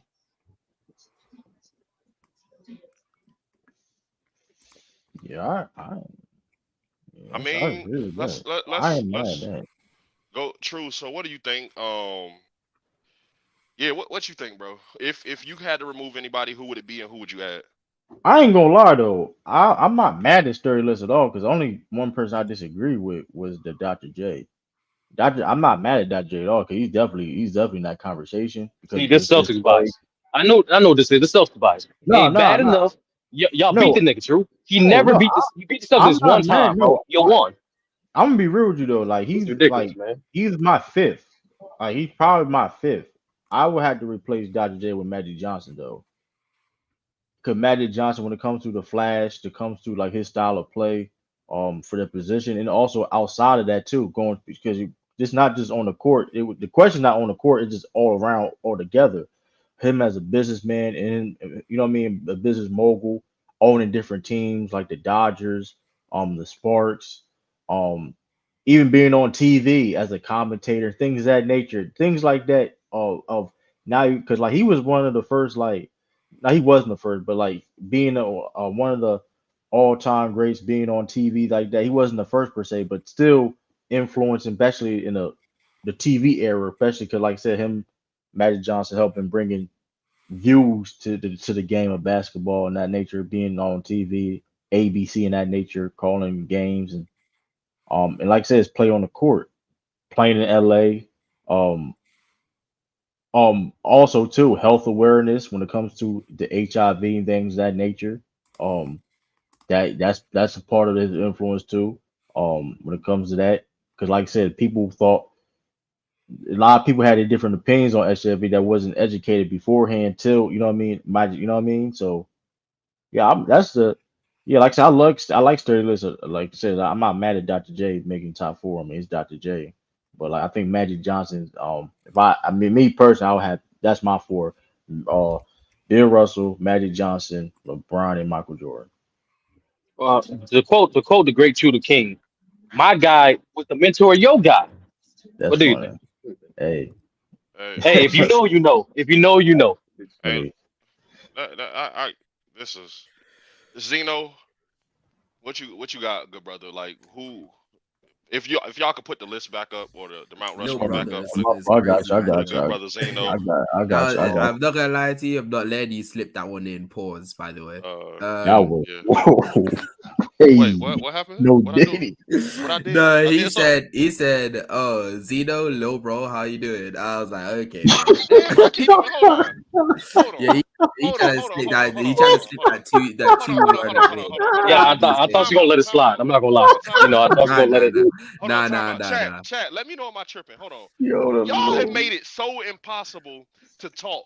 I can't even ask how my dog doing without it being a pause now. I am Now conflicted he now trying to live as because a little bro. hold I was on. I mentioning the said little little bro. bro. I was I mentioning the little little bro. I little True broji. just started Oh, never ODing mind. I over little me broji. saying I little pause. broji. Oh, Yeah, never you mind. Never tried Nah, to mind. I little heard it. you Never It tried was to mind. little both. bro me. It was Hold on. both. Hold on. Zito. Hold It was on. both too Hold though. It on, was like Zeno. it Zeno, was before dominant. before your take, let me just go ahead, man. You know, J. Cole did it. I'm gonna do it too. I like to apologize, man. All right, You know what I'm saying, for the now you're comments. bothering my goat. That's Uh, crazy. yeah, yeah. Go ahead, though, Zeno. Alright, Oh man. What you think dude. about the What you think about the Mount Rushmore, bro? Most I think influential. A Study, and I agree. Pretty much what A Study has said is pretty much my own take on things. I do think that you take Steph and Kobe.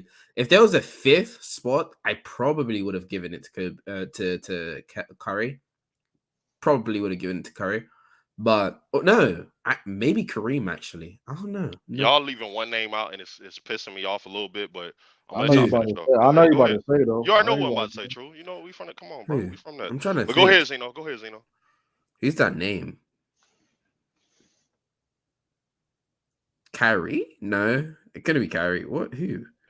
No, go ahead. Finish your take, bro. We'll get into it. Magic? Bird? Get into Anyways, yours. back Get to what into I'm saying. yours. Sorry, my bad. Yeah, what Study has said is essentially the same thing I would say. What Bill Russell done for the civil rights movement and just being a what's called an activist, and you know the way he thinks is just, and the thing that he did for AI. Oh, AI makes sense, but what he's done for things in the NBA and outside of NBA is a big thing. And then for who's the other player that A Study said? I've missed my thought. My thoughts are in all over a place again. He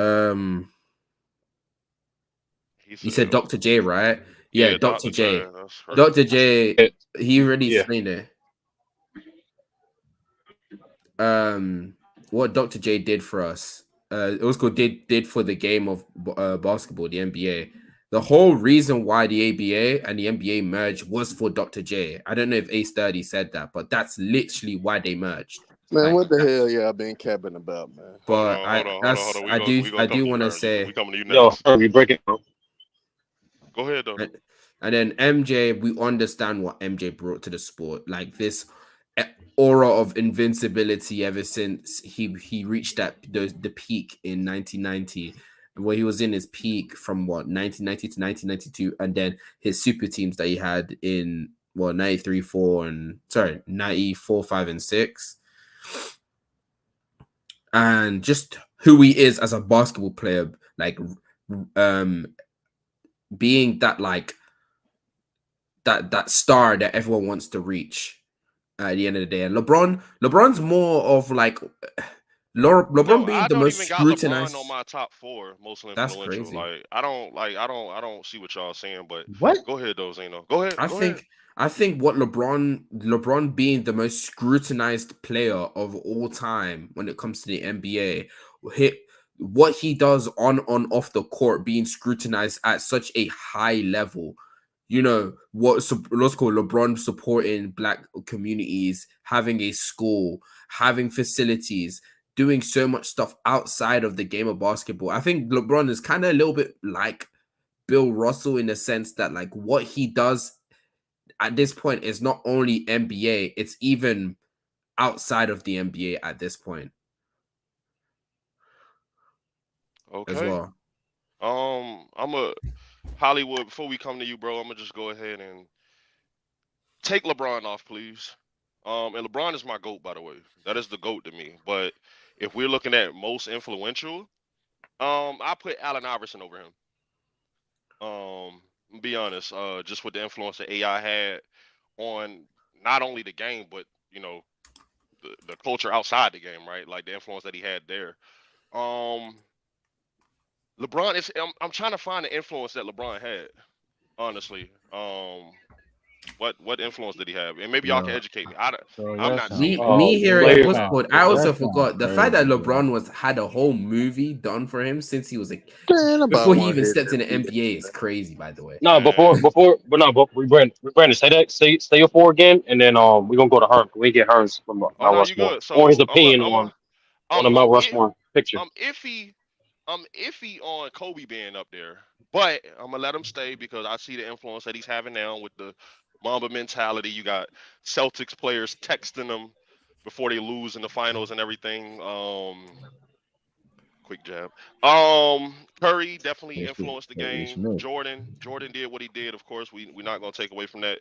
But I would take LeBron James off, and I would add Allen Iverson to that list. And yeah, so Hollywood, what do you think about the most influential Mount Rushmore? Do you agree with it? If not, who would you take off, and who would you put on? I agree with you. AI has to be on there for sure. So I'll take LeBron and put AI on. For us, another guy for us influential. I'm trying to see who had more influence on the game than Kobe though. Because Kobe really is Jordan Jr. So Hold on, my bad. I would take Kobe off and put Magic. Yeah, I would take Kobe off and put Magic.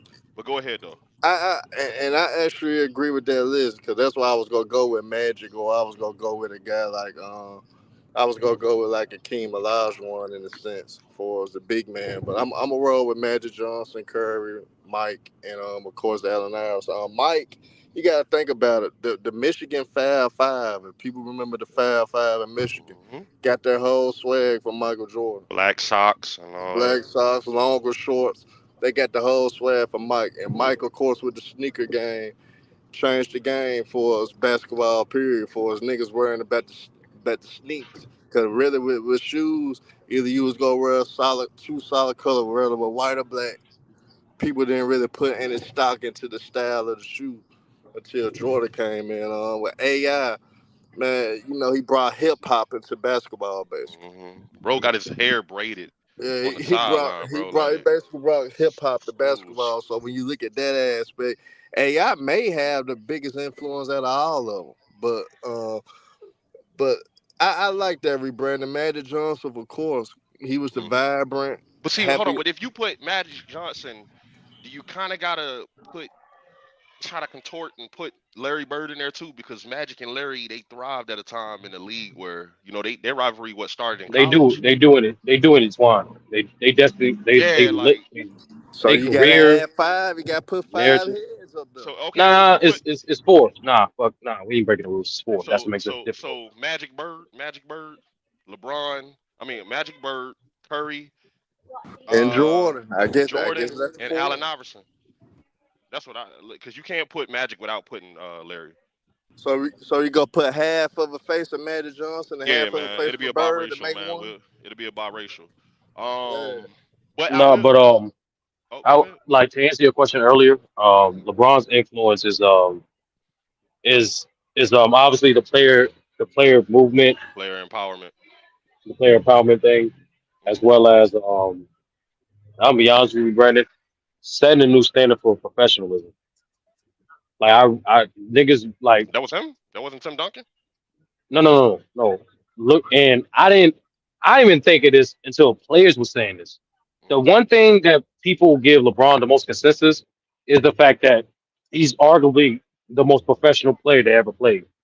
No scandals, loves the game, crazy work ethic. John Sally said it best. That type of combination never happened until him.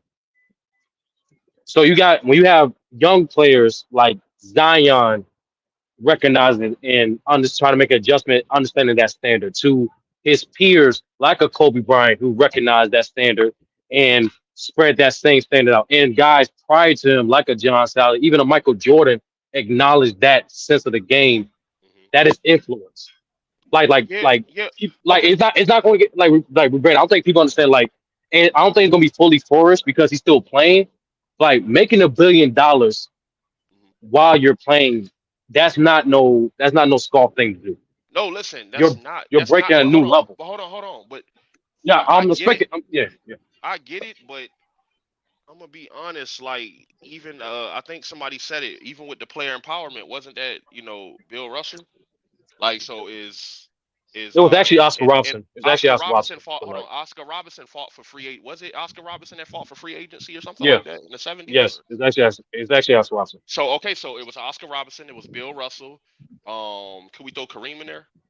But to just give that to LeBron is crazy. Like, and even with influence, right? I think influence can be positive and negative, right? So let's play a little Yeah, game I, then. I didn't even get to that. Yeah, I'm saying I didn't even get to Let's that. That's the yeah. thing. So let's play a little game then, right? And I think you Sturdy, you can start us off. Of the four faces that we see up here, whose influence was more detrimental to the league? Easily Michael Jordan. Easily Michael Jordan. Jordan? Easily. The league is what it is. All the My negative things brother. people hate about the league. Hold on. All the way the negative things that are perceived by the league is because of Michael Jordan. From the league being perceived as quote unquote soft, that was due to Michael Jordan. For the way the league is even advertised, that's because of Michael Jordan. For these casual fans that's the bag talk, nigga, that started with Michael Jordan. Like all the negative stuff about how we talk about basketball, the genesis is Michael Jordan. And that's the thing about it. It's not him as a player. It's how David Stern advertised him during the 90s and how the 90s fans continue to carry and let that toxic, ignorant hate marinate over I the ain't gonna let you decades. do that, start. No, I know her. I know her. Okay. But no, but it's just facts. But The Herm. '90s, Let me finish. the I just want to '90s land to it right here. all Herm, sports I was just the want to land it best right here. era in Herm, all the Herm. sports: Hold on, Herm. No, football, Let him Herm. land. Let baseball, him land, I'm Herm. basketball. Herm. Herm, Stop hating on Herm. the Let me land it '90s. right here. let Herm. him Let me land. land it right here. We're gonna land you I after didn't that. hate on the '90s. I didn't hate on the '90s. I took a shot at '90s fans that carry toxic behavior. So pay attention, brother. So what I'm saying is this: there's no LeBron without Jordan. Everything you hate about LeBron, he got it from Jordan. Everything you hate about Kobe, he got it from Jordan.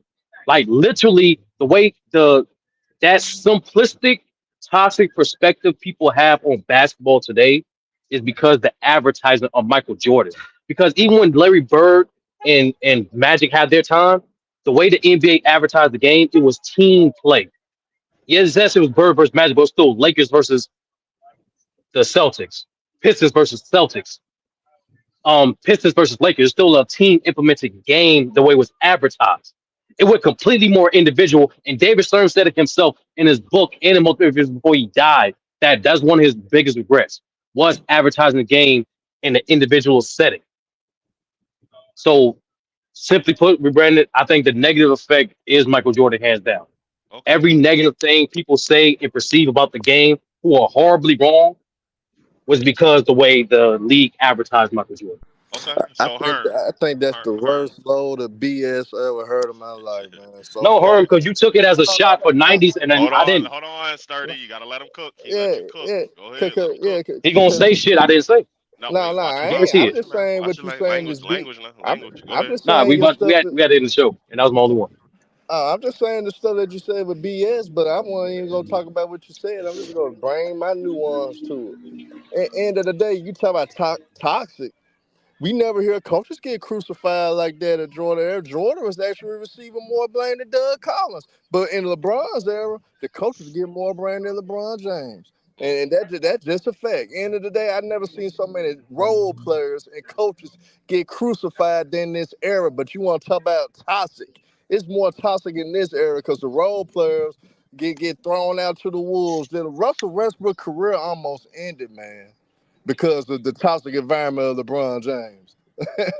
David Blatt, a great coach and known internationally, didn't even has even took another NBA position because of the toxic environment LeBron James created. Delonte West, hell, really his NBA career was really shot after Cleveland because of the toxic environment of LeBron James. So at the end of the day, you want to talk about toxic environments and talk about toss and talk because of the Michael Jordan players get crucified. No, I never seen this many coaches and players get crucified no more than this era has. I never seen so many coaches get Herm, blamed before. You What? Can see I, the capping. difference? Hold on, can I hold on, I'm hold say, on. saying, can you I see the say, difference. I didn't Hold on. criticize the era. I criticized the Hold on, effect Sturdy. of a marketing and influence of a Hold on, player. Sturdy. There's a Because difference. Herm is capping, right? Because let's be honest, right?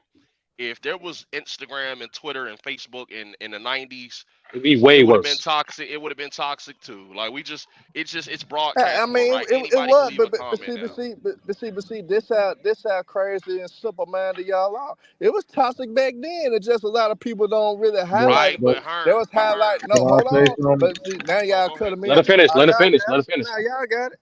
We going no go ahead, Now True. y'all No, got it, cause, no, cause, no, I cause was talking, no, all the my cussing fault, bro. words, all the f words, all this shit for to come out. Y'all go ahead. Y'all got it. No, go ahead, True. I'm just saying, like, I was waiting to say something. I'm just saying, I ain't say, I mean, but, I mean, to the who the work like it, and going back to Sturdy, that Sturdy hit it right on the nail. Like I mean, because we're not going to deny LeBron, we're not going to deny the toxic environment the NBA is today, but that it was created off of something that Sturdy said. He clearly said that it all derived from the Michael Jordan treatment of his marketing and his influence. You got it, and granted, it's arguably maybe the best. Maybe who knows? Whatever or it was great. He definitely had a lot of great when it comes to influence, but also it was a lot of bad and negative stuff. Let's not act like role players wasn't people diminish Michael Jordan role players all the time. People that Oh, so oh, fuck the let's role not players. They diminished Scottie Pippen. they diminish Scottie Not in the Pippen. '80s, All they the didn't. I mean, we're talking about The this '90s Michael. they did. No, they didn't, They because they was And winning in the '90s. So they they had to bro, they no, diminish said no, nobody no, in the no. '90s. But Herm, the Yeah, they point was is this, winning. right? No, but Herm, this the Hold point. on, let They True was let My True fault, winning Mom. in land. the You're right. '90s. You're right. I'm No, Let that's not the I'm point, Herm. interrupting. That's Fuck not but the that. they point. Man, fuck that's that. not hold the Fuck on. that. point. Y'all interrupted me Come and on, come cut on, me all right, off. Fuck come that. on, I'm cutting. all right, come on, Oh, bro. Like, come brother. on, bro. Come Wait, on, bro. not Like, come again, on, bro. Oh, so you bro. with that whole shit? Put me in the backstage again, nigga. Do it again, nigga. I don't give a fuck. Do it again, nigga, since you got so much power, nigga. Nah. All right, so look, man, True let True wait, what? I didn't do anything. By the way, I really I didn't ain't do. do shit either. Like, what the I hell just else is wouldn't. happening? I didn't do anything. All Like right. that was. So look, let's go ahead and wrap it up, man. Yeah, that's crazy. Episode 9, man. First off, man, hold on. Get my dog back in here, man. What we doing? Get her back in here. He's not in here. What the, Not in here, like, bro. I don't know what happened. I don't know what happened. I'm like, Nah, we gotta stop this, bro. That's goofy. Um, yeah, man. All right, yo. Look, episode 10, bro. Saturday, 5:15 Eastern.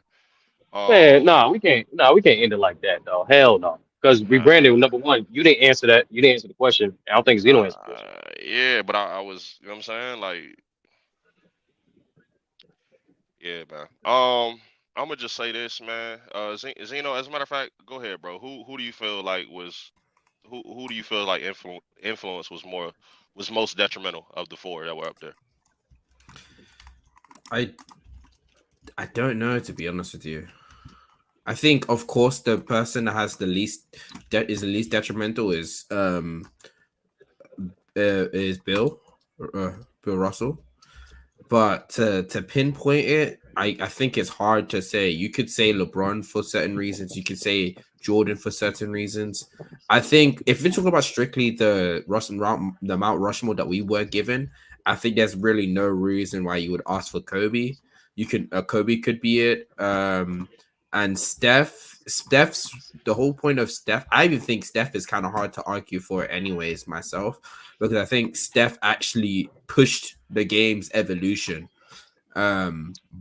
But the rest of that, I don't know. It's really just a toss up between your reasoning for LeBron or your reasoning for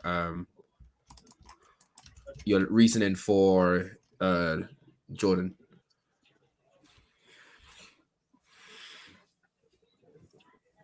Man, bro, I don't know what the hell happened to Herm's phone, but I want to count like that's like the mark. It was the problem. You know, what's crazy thing too about in general, like the negative, because you know while I'm positive, there's no negative. The negative part is nothing has to do with the players. If y'all think about it, right? Like Jordan, so many times in his career, he hated the amount of media attention that was put upon him. He, over the years, kept defending Scottie Pippen as a player and his legacy, except to the last days, right? But people to this day still go completely against that. The same is like, and the same thing for a guy like Kobe, who was a student of the game, but like unfortunately, some like because Kobe was so flashy and so like crisp with his movements, people don't know the nuances of it. So they take the negative part of it. Same thing with Steph Curry too. Like Zeno, I don't know if you noticed, a lot of Curry. There's some Curry fans brewing out there, like three's bigger than two, and that's why like there's guys pushing him saying he's like a top 5 scorer of all time, and like because you're or like efficiency, like the end all be all. That's not directly correlated to Curry. That as an I unfortunate think, indirect effect of Curry. yeah, I understand that, but I think that's the thing is with people pushing Steph Curry for being a top 5 scorer. I can get it, but I don't think he's a top 5 scorer because he's not as consistent compared to some of the better scorers compared to some of the other scorers in the league. It was called best scorers of all time, but that could just be me. We got You Brandon know what? Katz with a hold on, Sturdy. We got Brandon Katz with another. This is bro. Actually, he's leading the chat right now in L takes for the day. Shout That's out to crazy. Brandon Katz, man. LeBron Wasn't James. LeBron? Wasn't that Greg Popovich who was the one who's I doing load believe so, managing? but this is the thing though. This is what a lot of fans of a certain person like to do. They like to talk about Jordan playing 80 games, or 82 games. What was it, 9 times or something like that he did. But then they won't mention that LeBron played 75 or more. You know what I'm saying? Like, Like so it's LeBron throughout his peak was playing consistently on. like Hold on, Zeno. eight. On Sorry, top God, of how God. 8 finals, eight finals. So how many games is that played? Right, to get the 8 finals. So Brandon, we appreciate you for your L takes, bro. Wait, what is the like? Since when playing 70 games considered low management? Like, I don't for Yeah, any player. Like I don't get that. y'all I don't gas know. that. Y'all that ain't But making no sense. my fault. I should have just said this one. The shot selection. Even Curry publicly said, "Bro, I'm not telling people to shoot far from threes. I'm not telling kids to shoot that far, but they're doing it anyway because that's how they perceive his game. You know what I'm saying? Mm-hmm. It's like it's unfortunate. I notice this now. Like talking to Brandon, like majority of the negative part, the influence has nothing to do with the players. Yeah, nah, I mean, I'm gonna just say this, man, because first off, we appreciate everybody rocking out with us. We appreciate everybody that tuned in. I want to go ahead and give out the most valuable commenter of the day, man. Um, and I just want to say, man, bro was very active in the comments, and we got to give it to him. So I just want to say this: Brandon definitely was in the comments a lot today. And Yeah. but it's not Brandon though. It's not Brandon. We're gonna go ahead and give it to Duke Baylocks. Shout out my dog Duke Baylocks, man, the most Duke Bay valuable get commenter. again? Yeah, man. Hey, look, man, Again? that Oh, man. that's two. Hey, Dude, man. that's two. And yeah. Shout out to Duke Baylocks. But I will say this I thought I was. episode. Yeah, Oh, Duke go Bay ahead. get it again. Tyson. I thought you were gonna say Tyson. Tyson had a few. Yeah, I was gonna thought, but like, hey, you already gave it away. Nah. You got. Tyson called me a manager, man. You know what I'm saying? That kind of hurt my feelings. So Oh, Tyson blew the 3-1 lead. Tyson Tyson really blew Oh the 3-1 lead man, because he that's was up that's 3-1. crazy. wow. And then when he called me the mini manager, man, you know what I'm That's saying? That kind of hurt my insane, feelings, man. That's That's wow. insane. and that hurt. And I'm gonna be honest, as a man, I feel like guys, y'all should make it a safe space for your fellow brother to just be able to say on this panel that hurt my feelings, man. And Tyson, that hurt my feelings, brother. So maybe next time you'll think about what you say about me and my role here at FYF, man, and whether that be assistant manager or manager, we don't know yet. But just I appreciate that. But I want to give a shout out to Maria, Casual, Hollywood. Definitely want to give a shout out to Moose Talks Hoops, So Crazy TV. Um, want to give a shout out to Showtime and them guys over there as well. Um, oh, and Vanity Sports. Shout out to Vanity Sports. Calvary Shout out to Sports. everybody at Hey, Vanity, man. go Rodney check us. Darrow, Go check Mar. us out on subscribe to Vanity Sports. Matter of fact, but I put it in the chat now, man. For sure, for sure. Shout out to Vanity Sports. Episode 10 is next week, y'all. Like we 10 of them things, man.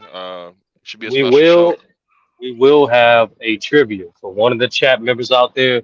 Episode 10, we will have a trivia, and you will have a chance to win some money, some merch, other prizes. You never know. Oh yeah, man. Y'all got a chance to win some food stamps next week, man. That's crazy. That's Nah, for that's on the sure, table man. too, Listen, man. hey, look, man. Put food on the table next week. Come back, episode 10. Do y'all want to give a shout out to anybody? True. Plug the channel, man. True to King TV. Oh, absolutely, man. Hey, man, you already know, man. Hold up. About the True to King TV. We had fun over there with the game. We had fun with the game one reactions and game one predictions, absolutely, bro. It was fun, yeah, man. absolutely, man. We Sturdy got definitely. cooked up yesterday by That's Lamont and crazy. Ralph and them guys, man. They said it was sturdy stew. They But tried, but Hey, shout out, yeah, hey, you dream. speaking You of get that, dream.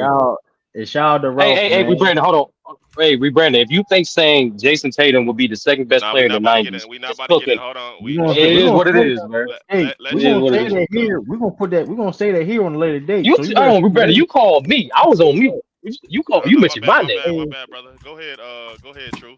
hey, like I said, just hey man, if y'all want to catch me on my channel on my platform, True to King TV. Also, again, speaking of Ralph, we hey catch me Ralph Casual on Cuba Bush Rodney on Rumble the Ring tomorrow, same time. You know what I mean? Sunday. You know what I mean? It didn't catch me. Yeah, this It this catch nigga me. he got 100 shows over here, don't he? Yeah, but hey, it's not by design. Hey, listen, it wasn't by design, y'all. It just happened to be that way. You know what I mean? So, I mean, hey. That being said, man, appreciate y'all, man. Nah, hold on, real quick. We got Zeno. You want to give any shout outs? Sturdy, y'all want to Hollywood? You want to give any shout outs, bro? For me, shout out to everyone on the panel. We did well today, I guess.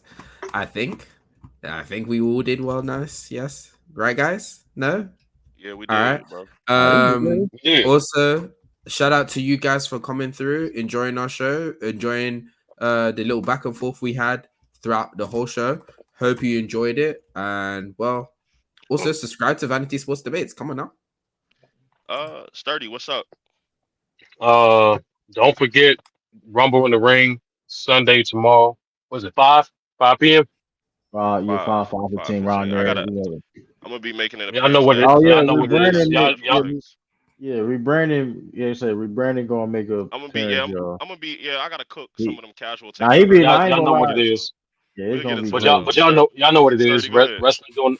They doing their thing over there, covering wrestling. Y'all know what it is. Y'all want the Yeah, best yeah. wrestling Cuba cover been news? slipping Go on over his there. takes, man. Cuba been slipping on his wrestling takes. Nah, man. but Hey, speaking, I'm at. but speaking of Herm, Man, I can't forget if on Monday mornings or on Monday mornings you trying to work or you trying to get to work, why not listen to True Talk Sports with Herm with the new edition of Renegade gonna be there, make crazy. his debut Monday, bro. Renegade, that's man. gonna be crazy. That's gonna be That's gonna be unfiltered. crazy. Man, I'm gonna Unfiltered. be I'm in. talking Only. about.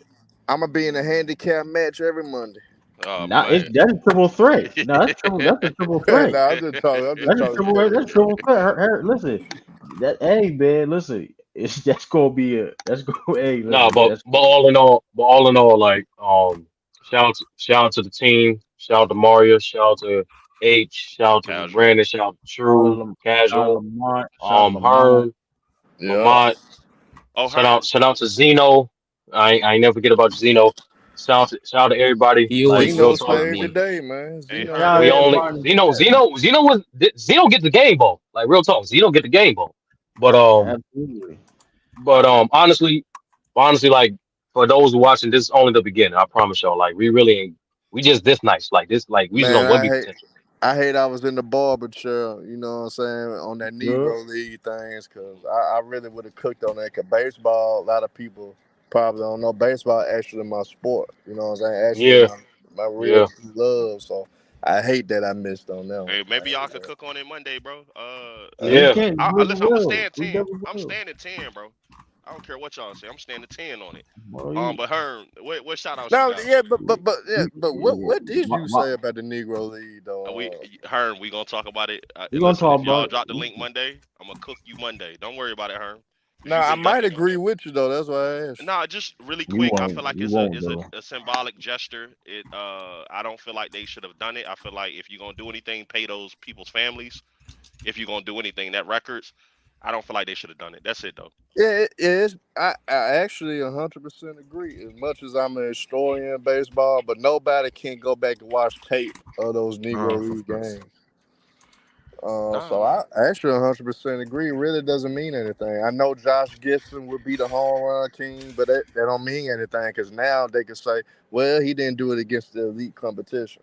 Satchel Paige, yes, he'll be the all-time winningest pitcher including with the Negro Leagues, but half those wins only came in the Negro Leagues. It didn't come in MLB. So it's a lot of As negative a things that can historian, come with it. As a historian, just a quick question. As a historian, Herm, would you take into account the fact that when they played against the Negro League, they have a losing record, not even a clear losing record.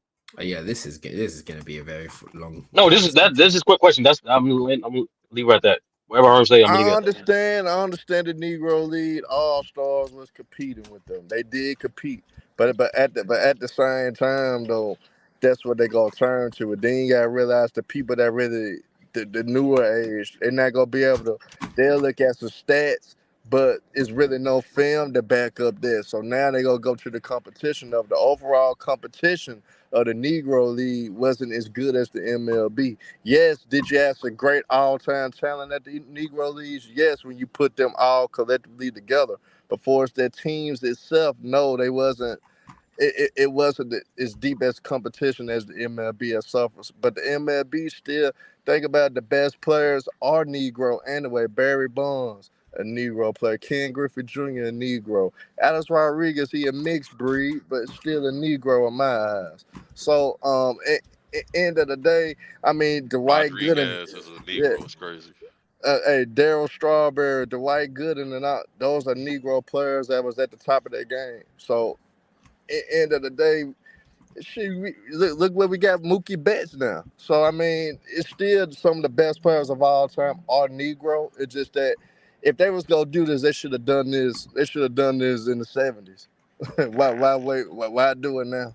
You should have did it in the '70s while it still was fresh on people's minds. You doing it Because they now? It's kind of hard to research it. If people are going to research it, all you looking at is numbers. and you could have your own decision on how you look at another. Now if you watch film on those Negro League games, it would be easier for people to grasp about. Damn, that player really was that good. That pitcher really could throw, man. Hey, how Jackie Robinson was in the Negro League field, I see why the Brooklyn Dodgers got him. It's no film for them to indicate why they were so great. So it's kind of hard. I kind of agree. It's really a waste of time. For sure. So Hearn, before we get out of here, good brother, who you got some shout outs for, bro? Man, shout out to everybody that tuned in to mess with us, man. We went out on the limb in the first place, man, and we wanted to bring different people together because at the end of the day, all of us could eat on this YouTube thing, on this basketball, talking sports period.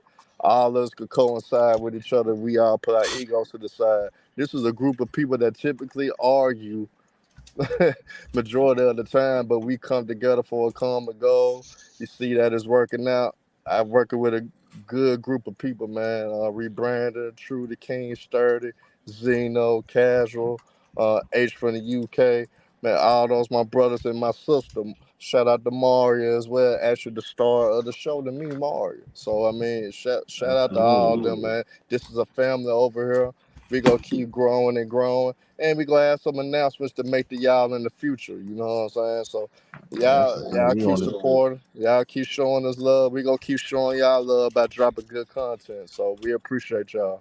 And we appreciate that. Look, before we get out of there, I just got one thing I want to say before we end it. Shaq was just as marketable as Michael Jordan. All right, go ahead, True. We out of here, good brother. We out. Right, man. Hey, peace, salute. We out here. Salute. Let's see.